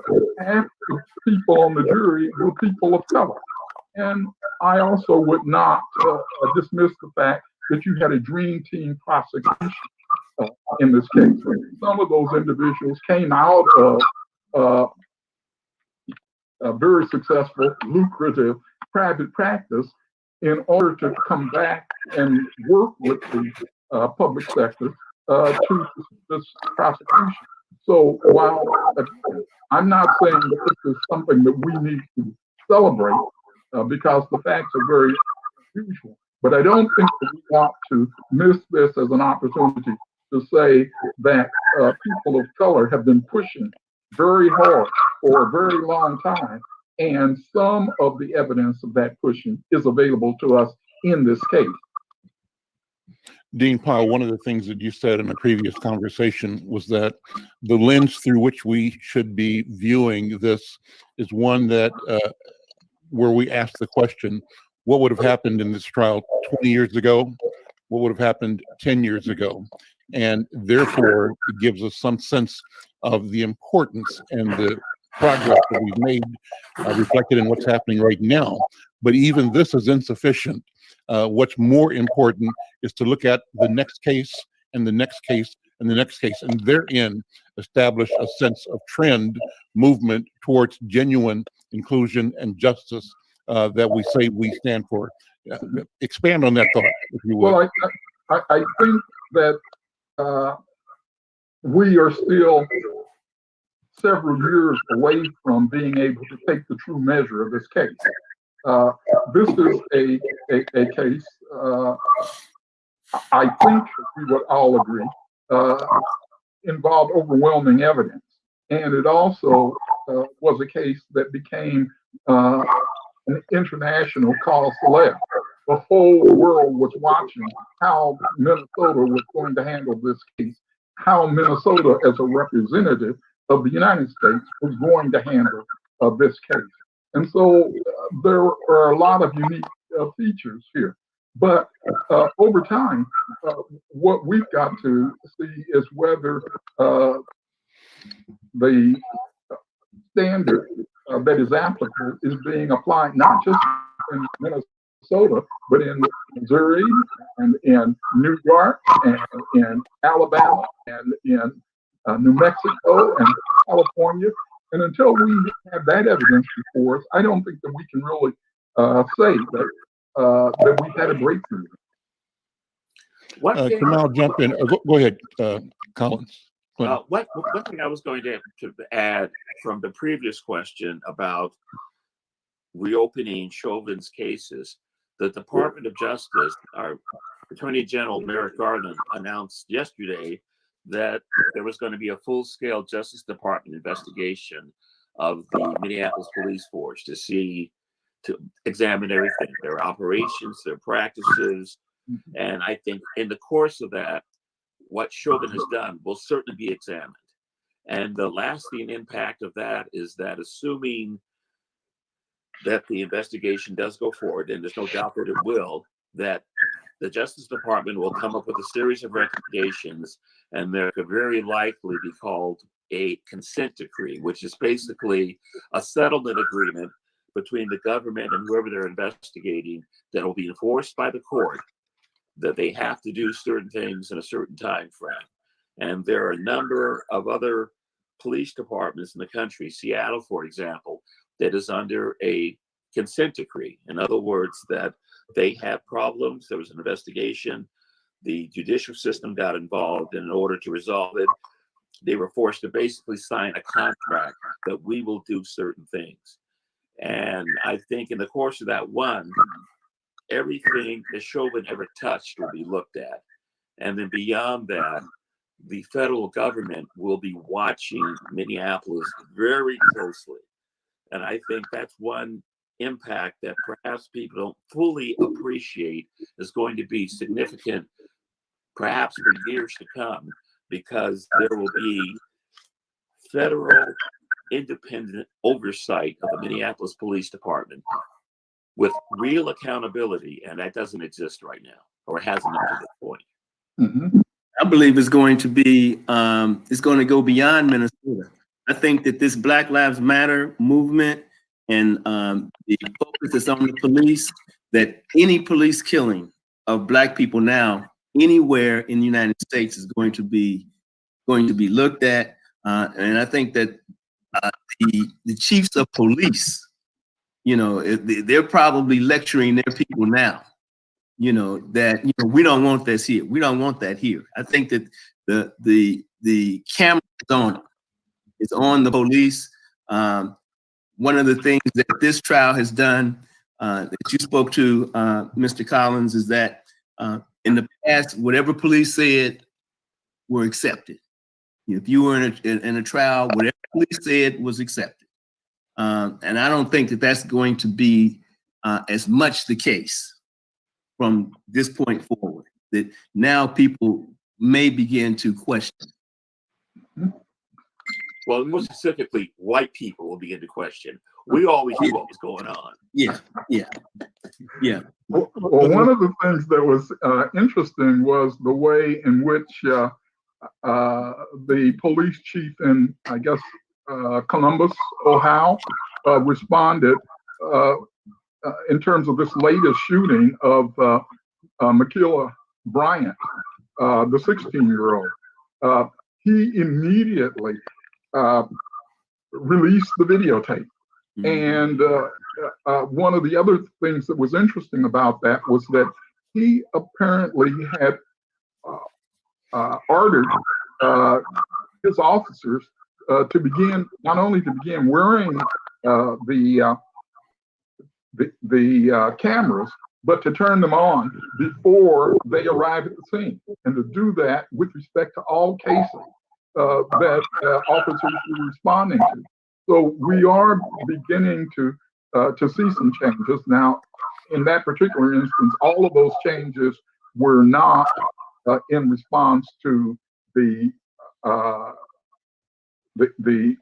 Floyd case, but they are indicators of what you're saying, Kamal, that changes are beginning to take place here. I've got two concerns to bring up, two ideas that I wanted particularly Burnell and Kamal to respond to, because I sent emails to you both and you both responded. When we grew up in Kansas City, there was a cop named Big Red. I don't know his real name, but I presume that he was an Irishman, that he was a big guy. I know I saw him when I was a kid.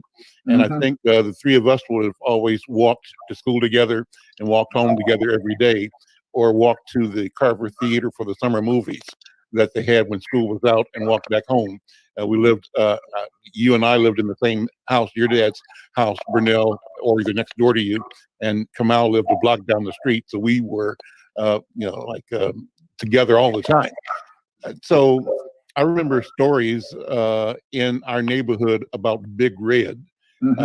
And the story that I remember was that he would stop black men, even black kids, and take them out in the country, question them, and then drop them off, make them walk home.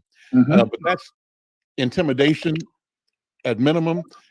Looking back, it's a form of terrorism against black kids and black people.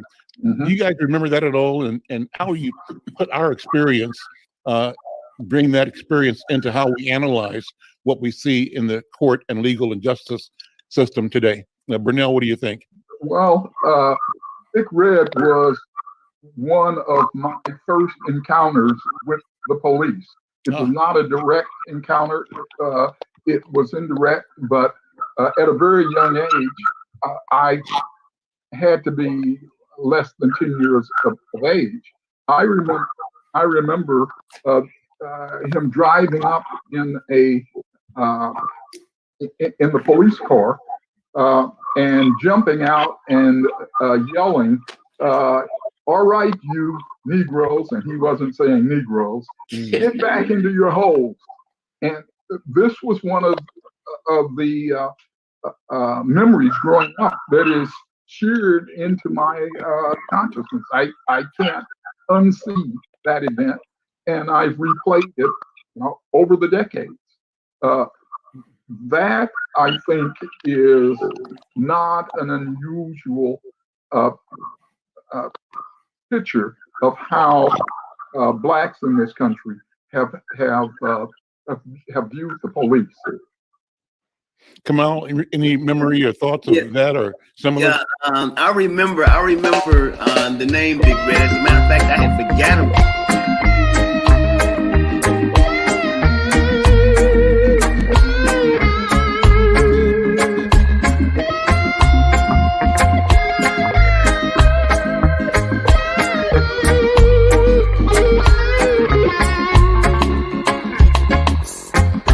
As morning draws near, I rise and say my prayer. Little piece of bread to my mouth, little tea to wash it down. It's my daily tribulation, even though I'm a working man. I work so hard to make ends meet, so yeah, with one suit and one shoe to my feet. Days are getting so hard, yeah, but I got to keep on pushing on this 9 to 5, working to stay alive. On my 9 to 5, working till sun goes down. As the sun sets in the west,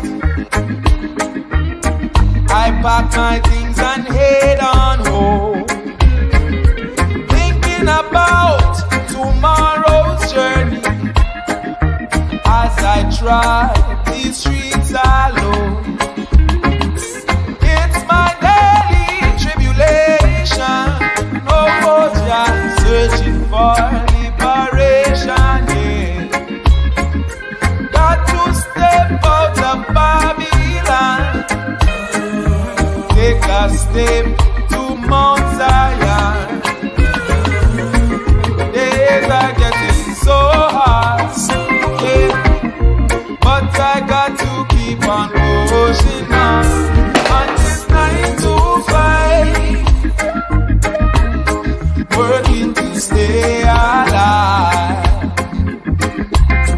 Oh, on this 9 to 5, yeah, working till sun goes down, sun goes down.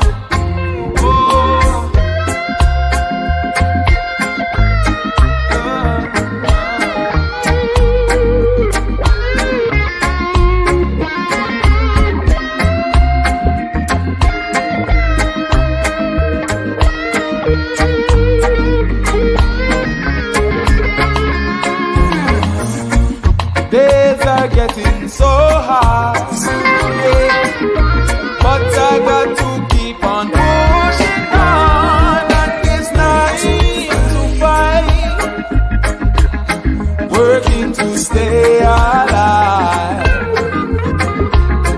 Oh, and this 9 to 5, working till sun goes down, sun goes down, sun goes. On this 9 to 5, yeah, working to stay alive. Oh, on this 9 to 5, yeah, working till sun goes down. Oh Lord.